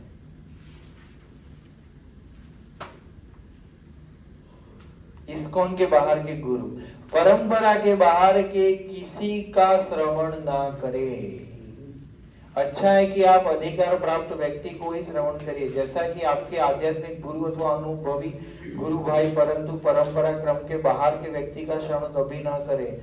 यह समय की बर्बादी है और पुनः हमें अपने उल्लू सीधा करना होगा। चोखा बता रहे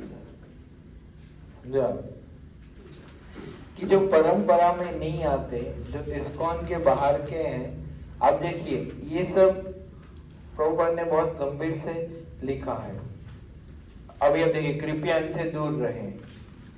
मैं आपको 3 सितंबर 1975 का दिनांक पत्र के संबंध में लिख रहा हूं कि जिसमें आपने बॉन महाराज को कथित किया है, इसलिए मेरा आदेश जारी है कि मेरे सभी शिष्य मेरे गुरु भाइयों से दूर रहे, उनके साथ कोई लेन देन एवं समाचार पत्र व्यवहार न करे, न उनसे कोई पुस्तकें दे, न कोई उनसे पुस्तकें ले, न आपको उनके किसी मंदिर में जाना चाहिए। कृपया उनसे दूर रहे।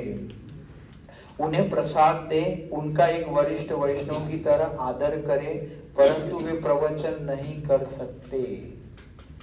सभी वैष्णव अधिकारी कृष्ण भावना का प्रचार कर सकते हैं, परंतु अधिकार के भी चरण होते हैं। मोटे तौर पर अगर इन बॉन महाराज का उद्देश्य मुझे दबाना ही है तो वे यहाँ क्यों आए हैं? हम उनका स्वागत कैसे कर सकते हैं? वे पहले ही एक प्रोफेसर को गलत धारणा दे चुके हैं। वे अतिथि की तरह समझे जा सकते हैं। हमारे मंदिर में उन्हें प्रसाद दे, एक वरिष्ठ वैष्णव की तरह सम्मानित करें, परंतु वे प्रवचन नहीं दे सकते। आपसे अनुरोध है कि आप केवल उन्हें यह बताएं कि पहले से ही एक प्रवक्ता निर्धारित है। मतलब ये प्रभुपाद ने क्यों बोला पता है? क्योंकि बहुत सारे प्रभुपाद के गुरु भाई प्रभुपाद का विरोध करते थे कि आपने मलेच्छ लोग जो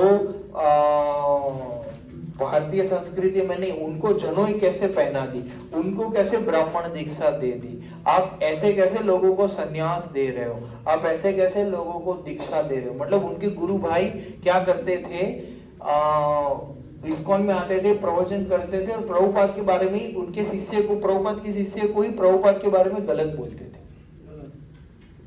प्रभुपाद की ही निंदा करते थे उनके शिष्यों के सामने ऐसे लोग। इसलिए प्रभुपाद को ये करना पड़ा कि आप उनसे दूर रहो। बहुत कुछ हो चुका है प्रीवियसली। इस्कॉन में एक महाराज थे, मैं नाम नहीं बताऊंगा, वो महाराज ने प्रभुपाद के शिष्य को दूसरी बार दीक्षा दिया। एक गुरु प्रामाणिक, अगर आपने गौड़ीय संप्रदाय से दीक्षा लिया है तो आप दूसरी बार उसको दीक्षा नहीं दे सकते हैं। अगर कोई गुरु देता है तो वो पहले वाले गुरु के चरण में अपराध करता है, और ऐसे शिष्य का तो कृष्ण कभी स्वीकार नहीं करते। प्रभुपाद के एक शिष्य है यदुरानी माता जी, जिन्होंने बहुत अच्छी पेंटिंग करते थे।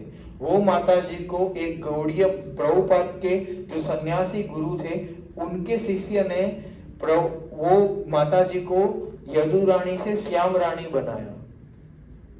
वो महाराज ने दूसरी बार उनको दीक्षा दिया और बोला कि प्रभुपाद ने आपको यदुरानी यानी कि द्वारका की रानी का भाव दिया, मैं आपको वृंदावन मां का भाव दूंगा। और वो माता जी आज भी है। प्रभुपाद के शिष्य को दूसरी बार दीक्षा दिया। ऐसे बहुत सारे लोग, और बहुत सारे लोगों को पटा के इस्कॉन से बाहर लेके गए और अपनी संस्था से जोड़ दिया।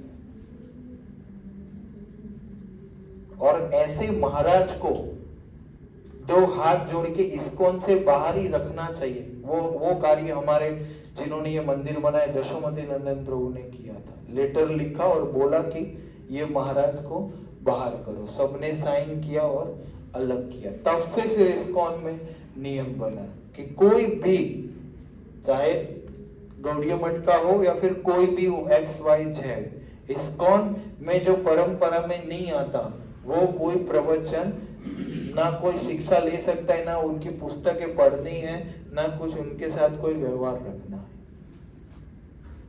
समझे आप? इसीलिए क्योंकि भाव बदल जाएंगे।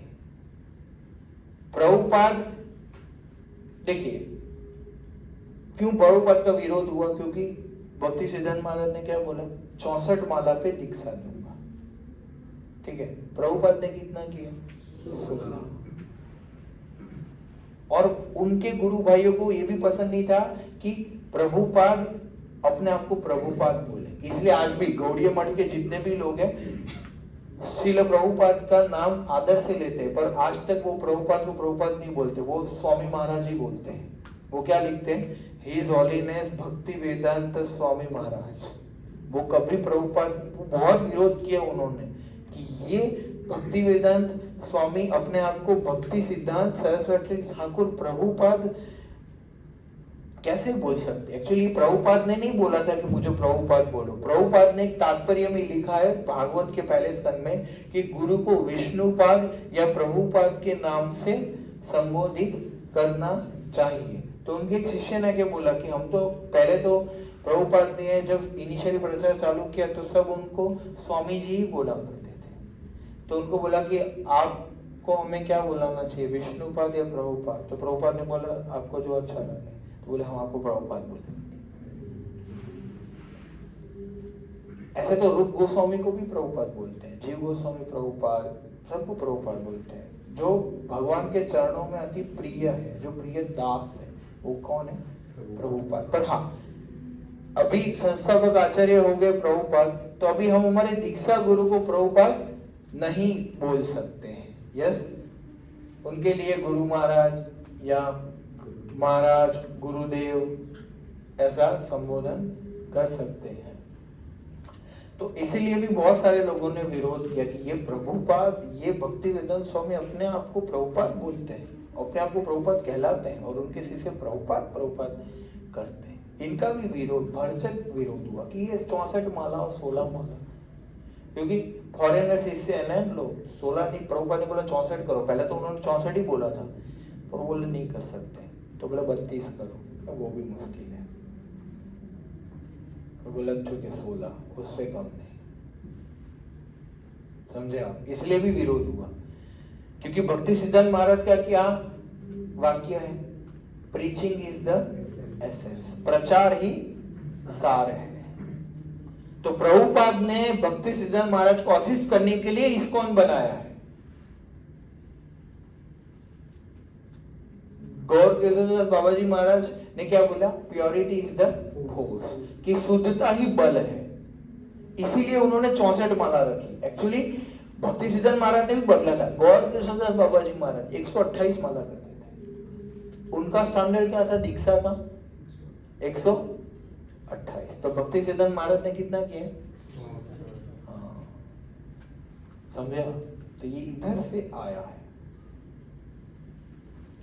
तो भक्ति सिद्धांत महाराज ने भजन बोले पहले हम अच्छे से भजन करेंगे फिर प्रचार करेंगे। तो ये गौर किशोरदास बाबा जी महाराज की आज्ञा और भक्ति विनोद ठाकुर कोशिश करने के लिए गौड़ीय मठ बनाया। पर प्रभुपाद ने इस्कॉन बनाया, तो प्रभुपाद ने इस्कॉन में 16 माला 2 घंटे और बाकी सब प्रचार करो। क्यों? क्योंकि भक्ति सिद्धांत महाराज की इच्छा थी कि प्रचार करो। उन्होंने बोला होता कि भजन करो तो सबको बोलते कि 64 माला करो, हम कोई होता नहीं। 16 में ही हमारा तो हरि बोल हो जाता है।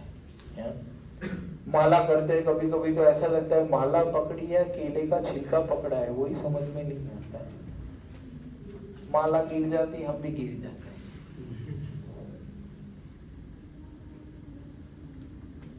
समझे आप? तो इसीलिए भक्ति सिद्धांत महाराज को असिस्ट करने के लिए प्रभुपाद ने ये किया और ये स्टेप लिया है। इसलिए इस्कॉन को प्रोटेक्ट करना बहुत ज्यादा जरूरी है। जरूरी था और जो हो चुका हो चुका। प्रभुपाद को कोई ईर्ष्या नहीं थी किसी से, राग द्वेष नहीं था। वो तो उन्होंने बहुत लिखे पत्र, आप देखेंगे प्रभुपाद लीलामृत, सबको प्रभुपाद लीलामृत पढ़ना चाहिए दीक्षा से पहले। प्रभुपाद लीलामृत पढ़ो तब समझ में आएगा। प्रभुपाद ने कितने लेटर लिखे अपने गुरु भाइयों को और बड़े बड़े महाराजों को, जो बड़े बड़े स्कॉलर थे, जिन्होंने प्रभुपाद ने भक्ति सिद्धांत महाराज का संग खाली 2-3 बार किया है। बहुत सारे स्कॉलर बड़े बड़े प्रभुपाद के मतलब क्या बोलते गुरु भाई, बड़े बड़े राजा और बहुत बड़े बड़े विद्वान लोग थे। प्रभुपाद तो गृहस्थ थे तब तो, जब भक्ति सिद्धांत महाराज का तिरोभाव हुआ तब उन्होंने इतना संग नहीं किया, पर उन्होंने हृदय समझा, आज्ञा समझी। प्रभुपाद को 2 आज्ञा मिली, क्या? You go western countries and preach Mahaprabhu's message in Western language, and second on the bank of Radhakund. What? If you ever get money, then print the books. तो वो आदेश पालन करने के लिए BBT, द भक्ति वेदांता बुक ट्रस्ट बनाया गया। यह दूसरा आदेश पालन करने के लिए, और पहला आदेश पालन करने के लिए क्या बनाया गया? इस्कॉन, प्रचार करने के लिए इस्कॉन, और बुक पब्लिश करने के लिए और डिस्ट्रीब्यूशन करने के लिए क्या? BBT। हाँ, 2 आज्ञा 2 संस्था, क्वालिटी का काज। समझे आप?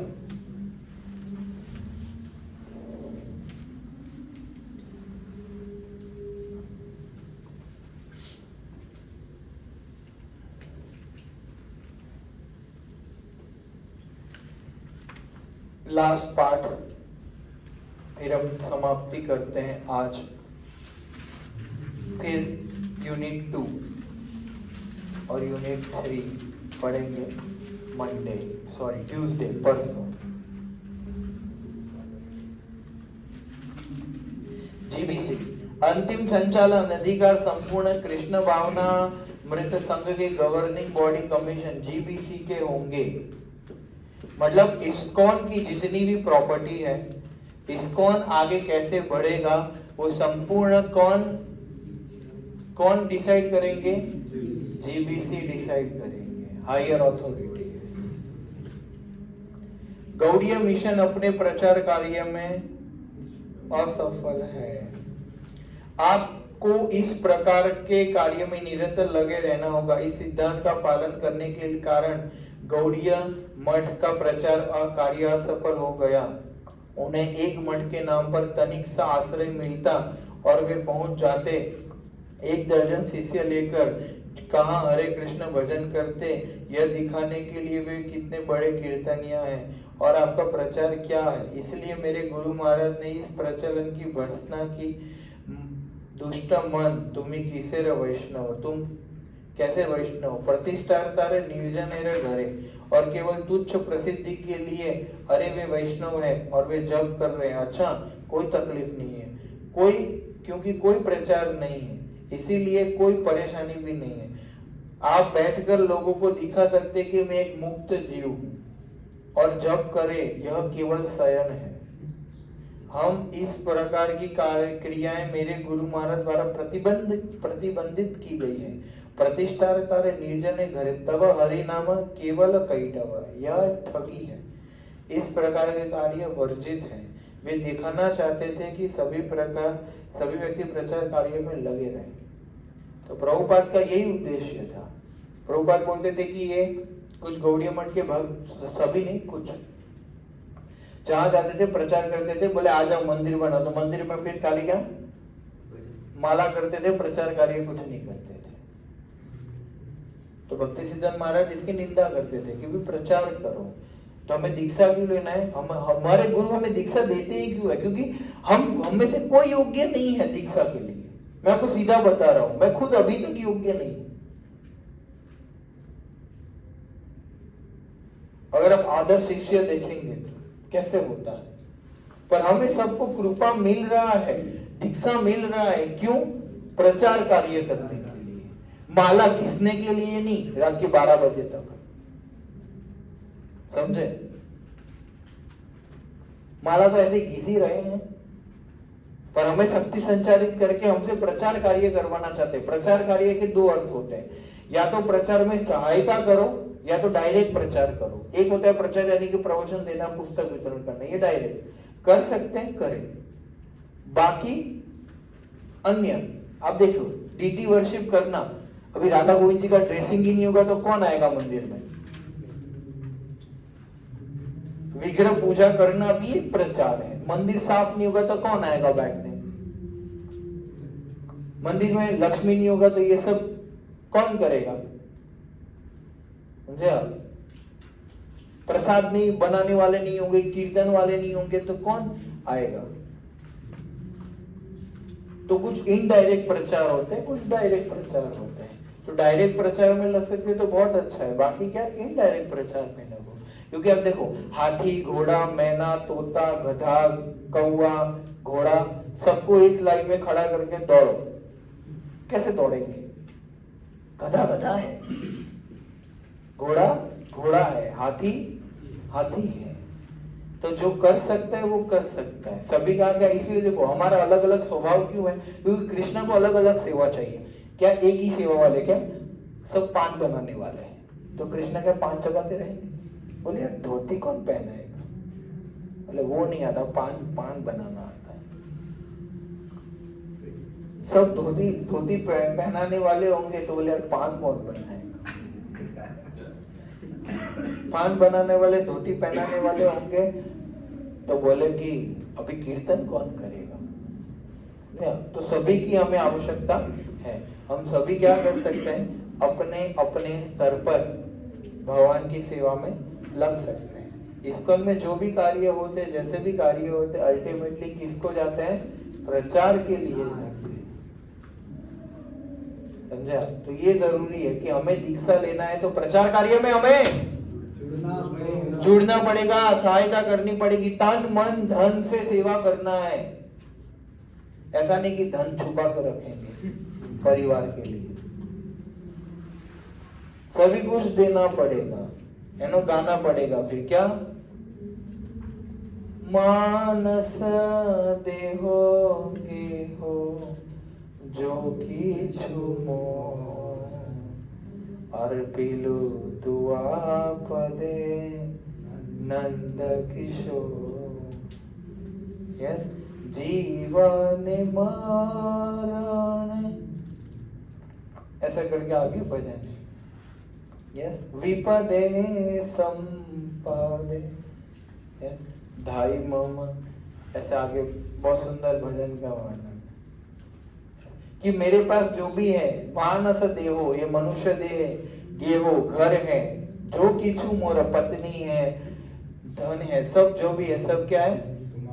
हाँ, आपकी सेवा में प्रभु। नंद किशोर अर्पिल तुआ पदे नंद किशोर, नो? समझा? क्या करना है? अर्पण कर देना है, सब कुछ समर्पण कर देना है। यस, तब दीक्षा लेंगे हमने क्या दीक्षा लेंगे? नहीं तो तब तक क्या करो? बस में बैठे रहो। जब तक ये भाव में ना आए तब तक बस में बैठे रहो, फिर रिक्शा में आओ। समझे आप?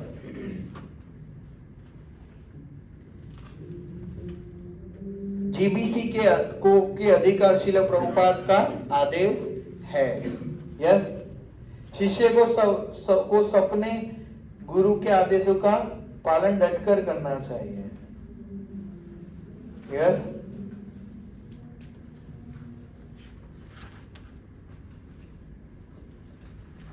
और है फिर कि भाई शिष्य को गुरु के सामने ना समझ ही बने रहना चाहिए। गुरु मोरा मूर्ख देखी करी लाओ शासन। महाप्रभु बताए कि मेरे गुरु ने क्या बोला मुझे, तुम तो मूर्ख हो, वेदांत अध्ययन पर तुम्हारा अधिकार नहीं है, इसीलिए तुम क्या करो, हरि नाम जाप करो, कीर्तन करो, शास्त्र अध्ययन पर तुम्हारा अधिकार नहीं है। ऐसा महाप्रभु को बोला, हमको नहीं बोला। समझे आप? तो ये मायावादियों के लिए महाप्रभु ने बोला है। बाकी महाप्रभु ने 8 श्लोक भी लिखे हैं जो पूरे शास्त्रों का सार है, शिक्षा अष्टकम। समझे आप? महाप्रभु ने रूप गोस्वामी को बोला कि भक्ति तत्व सिद्धांत का रचना करो। महाप्रभु रात को कथा सुनते थे, दिन में थोड़ा मतलब रात को पूरे दिन में कीर्तन करते थे, रात को शिक्षा अष्टकम और उस पे तत्व चर्चा करते थे, कथा करते थे। तो महाप्रभु दोनों करते थे, है ना? केवल सहजिया की तरह नाचते ही नहीं रहते थे। समझे आप? पता है ना ये सब? तो तेरा आप संप्रदाय भक्ति विनोद ठाकुर के गीता नागरी, सखी बेकी, गौरांग नागरी, सहजिया, आउल बाउल, यस चांद बाउल, ऐसे अनेक प्रकार के अपसंप्रदायिक हुए। महाप्रभु के अनुयायियों में भी अपसंप्रदायिक ये सब हुए, जो लोग गलत गलत महाप्रभु की शिक्षाओं का प्रचार प्रसार करते हैं या किया। आज भी बंगाल में उल्टा पुल्टा करते रहते हैं वो लोग। महाप्रभु के माधुर्य भाव में सेवा करेंगे, बहुत सारे सहजिया लोग, है ना? नाचना, बेहोश हो जाना, मैं कृष्णा की गोपी, हाँ, गलत गलत मंत्र, है ना? गलत मंत्र भी बनाए, निताई गौर राधे श्याम, जप हरे कृष्णा हरे राम। कुछ जगह पर आपको ये सब मिलेंगे, है ना? तो ये सब क्या है? अच्छा लगेगा कि वाह वाह वाह वाह वाह वाह, सब एक ही में आ गया। अपना तो क्या है, लोग आते हैं सबको कृपा ले लो, तो क्या ये हरे कृष्णा में नित्यानंद प्रभु महाप्रभु का नाम नहीं आता है? तो इन्होंने अच्छा बनाया क्या, निताई गौर, फिर राधे श्याम भी आ गए और उसमें जप हरे कृष्णा हरे राम। तो महाप्रभु ने क्या पूरे दक्षिण भारत में ये मंत्र प्रचार किया है? क्या प्रचार किया? हरे कृष्णा का किया ना। तो ये भक्ति सिद्धांत महाराज भक्ति ठाकुर ने भरपूर विरोध किया। आज भी बड़े बड़े समाधियों पे, हरिदास ठाकुर की समाधि जगन्नाथपुरी में जाओगे तो पूरा दिन यही बजाते रहते हो। यस, पर ये कोई शास्त्र प्रामाणिक क्या, कली संतरण उपनिषद में ये मंत्र लिखा गया है कि पद्म पुराण में ये लिखा गया है, वेद व्यास जी ने ये लिखा है, क्या लिखा है? समझे आप? कैसे बहुत सारे गलत गलत लोग होंगे। अब सबसे डिविएट नहीं होना है, समझे? बहुत सारे लोग अलग अलग जगह पे जाते हैं, ये जाते हैं वृंदावन में, हे हमारे बांके बिहारी, अच्छा है, पर अपने कृष्ण बलराम और राधा श्याम सुंदर का दर्शन करोगे तो कृपा नहीं मिलेगी। प्रभुपाद ने क्या बताया? षड गोस्वामी के मंदिर जाना है, मदन मोहन मंदिर जाओ, गोविंद देव मंदिर जाओ, गोपीनाथ मंदिर जाओ, श्याम सुंदर मंदिर जाओ, दामोदर मंदिर जाओ, राधा रमन मंदिर जाओ, बस हो गया। और कैन से मंदिर में जाना है? जहाँ राधा रानी नहीं है वहां क्यों जाना है? जो गौड़ीय संप्रदाय से बिलोंग नहीं रखते हैं, वो कितना भी बड़ा मंदिर क्यों ना हो, कितना भी प्रसिद्ध मंदिर क्यों ना हो, कितना भीड़, वृंदावन वहीं जाने के लिए जाती है, तो ऐसी जगह पर क्यों जाना है?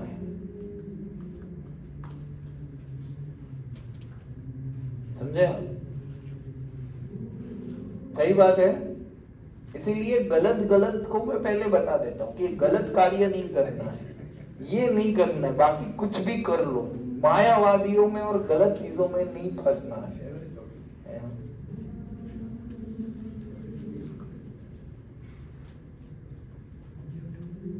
क्योंकि इसलिए बोला ना कि ना समझ बने रहने के, भाई गुरु ने जितना बोला उतना करना है। आप इनकी कथा सुनते हो, मैं तो बहुत सुनती हूँ, आंसू आ जाते हैं।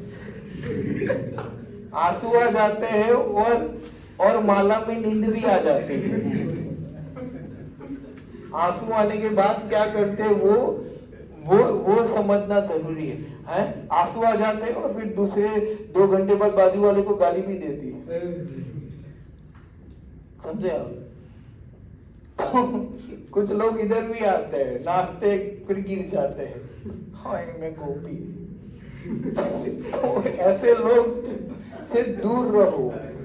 ये भक्ति के नाम पे कुछ अलग ही चलता रहता है उनका। गीता भागवत पढ़ना नहीं है, किसी के गाइडेंस में रहना नहीं है, और बस तेसुए बहाने हैं। एक प्रभुपाद के समय में भी एक ऐसा व्यक्ति आता था, ऐसे रोता था और ये सब करता था। तो प्रभुपाद को पूछा क्या करना है उसको? बोले वो अपने आप को ऐसे महाप्रभु का भाव आ गया और वो सब बताता है। तो प्रभुपाद बोले उसको डंडा मारो। अगर डंडा खा के भी वो प्रणाम करता है आप लोगों को तो शुद्ध भक्त है। तो सर आया, भक्तों ने देखा तो दूसरी बार मंदिर आया ही नहीं। आप हमारे आचार्य का ये मूड है, गलत दिखेगी ये सहन नहीं होगा, समझे? आप देखिए भक्ति सिद्धांत महाराज के समय में भी एक अपने आप को चैतन्य महाप्रभु बताता था। भक्ति सिद्धांत अपने संन्यास धन से उसको बहुत मारा, उतर गया बहुत। भक्तिनाथ ठाकुर ने भी, वो नहीं तांत्रिक था, अपने आप को विष्णु का अवतार बताता, उसका सब छोटी मोटी काट के उसको नाश कर दिया, समझे आप? तो इसीलिए जैसे हमें बताया गया वैसे पालन करना है। बहुत सारे ऐसे लोग हैं वृंदावन में, आइए आइए इधर आइए, हम आपकी उधर सिद्ध प्रणाली नहीं है। सिद्ध प्रणाली पता है? भक्ति सिद्धांत महाराज के पहले सिद्ध प्रणाली मंत्र चलता था। सिद्ध प्रणाली आज भी कभी कभी गौड़ीय मठ में या फिर कभी कभी दिया जाता है कि वो बताते हैं कि आपका गोलोक में स्वरूप क्या था, उसको सिद्ध प्रणाली बोलते। क्या आप मोर थे? तो लोग क्या करते हैं, फिर मोर बन के सेवा करते हैं, समझे आप? तो ये महाराज ने बंद करवा दिया कि एक्चुअली में आपको भक्ति में 8 स्तर होते हैं: श्रद्धा, साधु संग, भजन क्रिया, अनर्थ निवृत्ति, निष्ठा, रुचि, आसक्ति, भाव और प्रेम। तो जब आप भाव के स्तर पर पहुंचोगे तब वास्तविकता में आपको हृदय में प्रकट होगा कि आपका स्वरूप सिद्धि क्या है, समझे आप? आसक्ति के बाद भाव के स्तर पर हमें हमारी स्वरूप सिद्धि खुद मालूम पड़ती है कि हम कृष्णा की कौन से स्वरूप में सेवा करते थे पहले। ये बहुत उच्च स्तर है। अभी से कुछ लोग नहीं होते, एक पुलिस ऑफिसर था, निधिवन में घाघरा चोली पहन के बैठ गया, मैं गोपी कृष्णा की मूंछों वाली। ऐसे सहजिया लोग भी होते हैं, समझे आप? तो सहजियों से दूर रहना। सहजिया क्या होते हैं? हाय मेरो गिरधर गोपाल और ना कोई, है ना? लोग क्या आते हैं, भगवान हमारे। भक्तों पे उनका कोई श्रद्धा नहीं होता है। माला करेंगे, हम तो मन में माला करते, तो मन में ही खा ले। समझे आप? तो ऐसे दीनहीन लोगों से दूर रहना है, समझे आप? इधर सीधा एक तत्व सिद्धांत है हमारे मंदिर में और हमारी संस्था में, है ना, कि भक्ति भाव दिखाना नहीं है। रोना आ रहा है मुझे, हाँ हो सकता है कि कभी कभी आपको भाव आएंगे, कभी कभी आंसू आएंगे, कभी आएंगे, पर पब्लिक में रील नहीं बनाना है उसका। पति पत्नी का प्रेम आज लोग रील में दिखाते हैं, है ना? वो रील में दिखाने की बात नहीं है। प्रेम तो क्या होता है? गुप्त होता है ना। भाव गुप्त रखेंगे ना कि दुनिया को बताएंगे। तो कृष्णा के लिए आपके जो भी मनोभाव है वो आप अपने गुरु के साथ व्यक्त करो और सीक्रेट रखो, क्योंकि अपना जो भजन है वो पब्लिक में नहीं बताना होता है। प्रभु हरे कृष्णा, कितनी माला? इधर 32 हो गई, आपका कितना है? तो ये कोई वो बताने वाली बात नहीं है, समझे आप? अपना भजन सीक्रेट रखना है। यस, पब्लिक में आंसू, आप देखो प्रभुपाद भी कंट्रोल करते थे। बहुत सारे लोग ऐसे छुपा लेना मतलब क्या बोलते हैं चाहिए, क्योंकि वो हमारा अंतरंग भाव है। ये हमारी संस्था में ऐसे अलाउड नहीं है किसी को भी, कोई भी गुरु किसी को भी अलाउड नहीं है कि भाई, मतलब एक होता है कि भाई एकदम नेचुरल हो रहा है, पर वो स्तर के भक्त भी समझ में आ जाते हैं, है ना। जैसे वो जो रुचि के स्तर पर होते हैं, जो 24 घंटा हरे कृष्ण नाम ले सकते हैं, उनके 8 लक्षण बताए गए रूप गोस्वामी ने भक्ति रसामृत सिंधु में। अव्यक्त कालत्वम, नाम रुचे, सदा गाने नाम रुचि, यस, और सारे देश असत तृष्णा से मुक्त होते हैं, यस। एक सेकंड भी उनको बर्बाद नहीं करते वो लोग, हमेशा कृष्ण की सेवा में सोचते रहते, वो सब रुचि के स्तर पर होते हैं। तो अगर कोई शुद्ध भक्त है, वो सब भक्ति रसामृत सिंधु में बताया गया कि कौन शुद्ध भक्त है, कौन मिश्रित भक्त है, कौन से लेवल पर क्या होता है। तो शास्त्र पढ़ेंगे तो हम सही भक्त गलत भक्त की पहचान दिखा देंगे, समझ में आएगा। हमें क्या लगता है, अरे ये गुरु तो रो रहे, भाव में आके ऐसे कीर्तन कर रहे, ऐसे कीर्तन कर रहे, इतना गुलाटी मार रहे कि बंदर भी नहीं मारता। तो वो फिर गुरु अलग प्रकार के हैं, समझे आप। तो ये सब नहीं करना है, नो?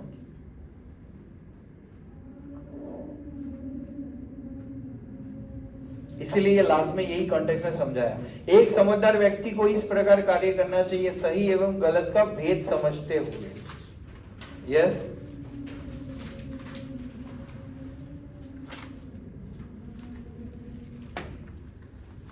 हरे कृष्णा कृष्णा कृष्णा हरे हरे, हरे राम राम राम हरे हरे।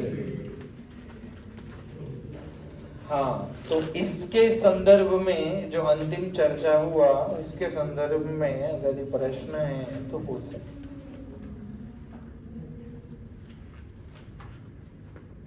यह पूरे यूनिट 1 में, हाँ बोलिए माता जी।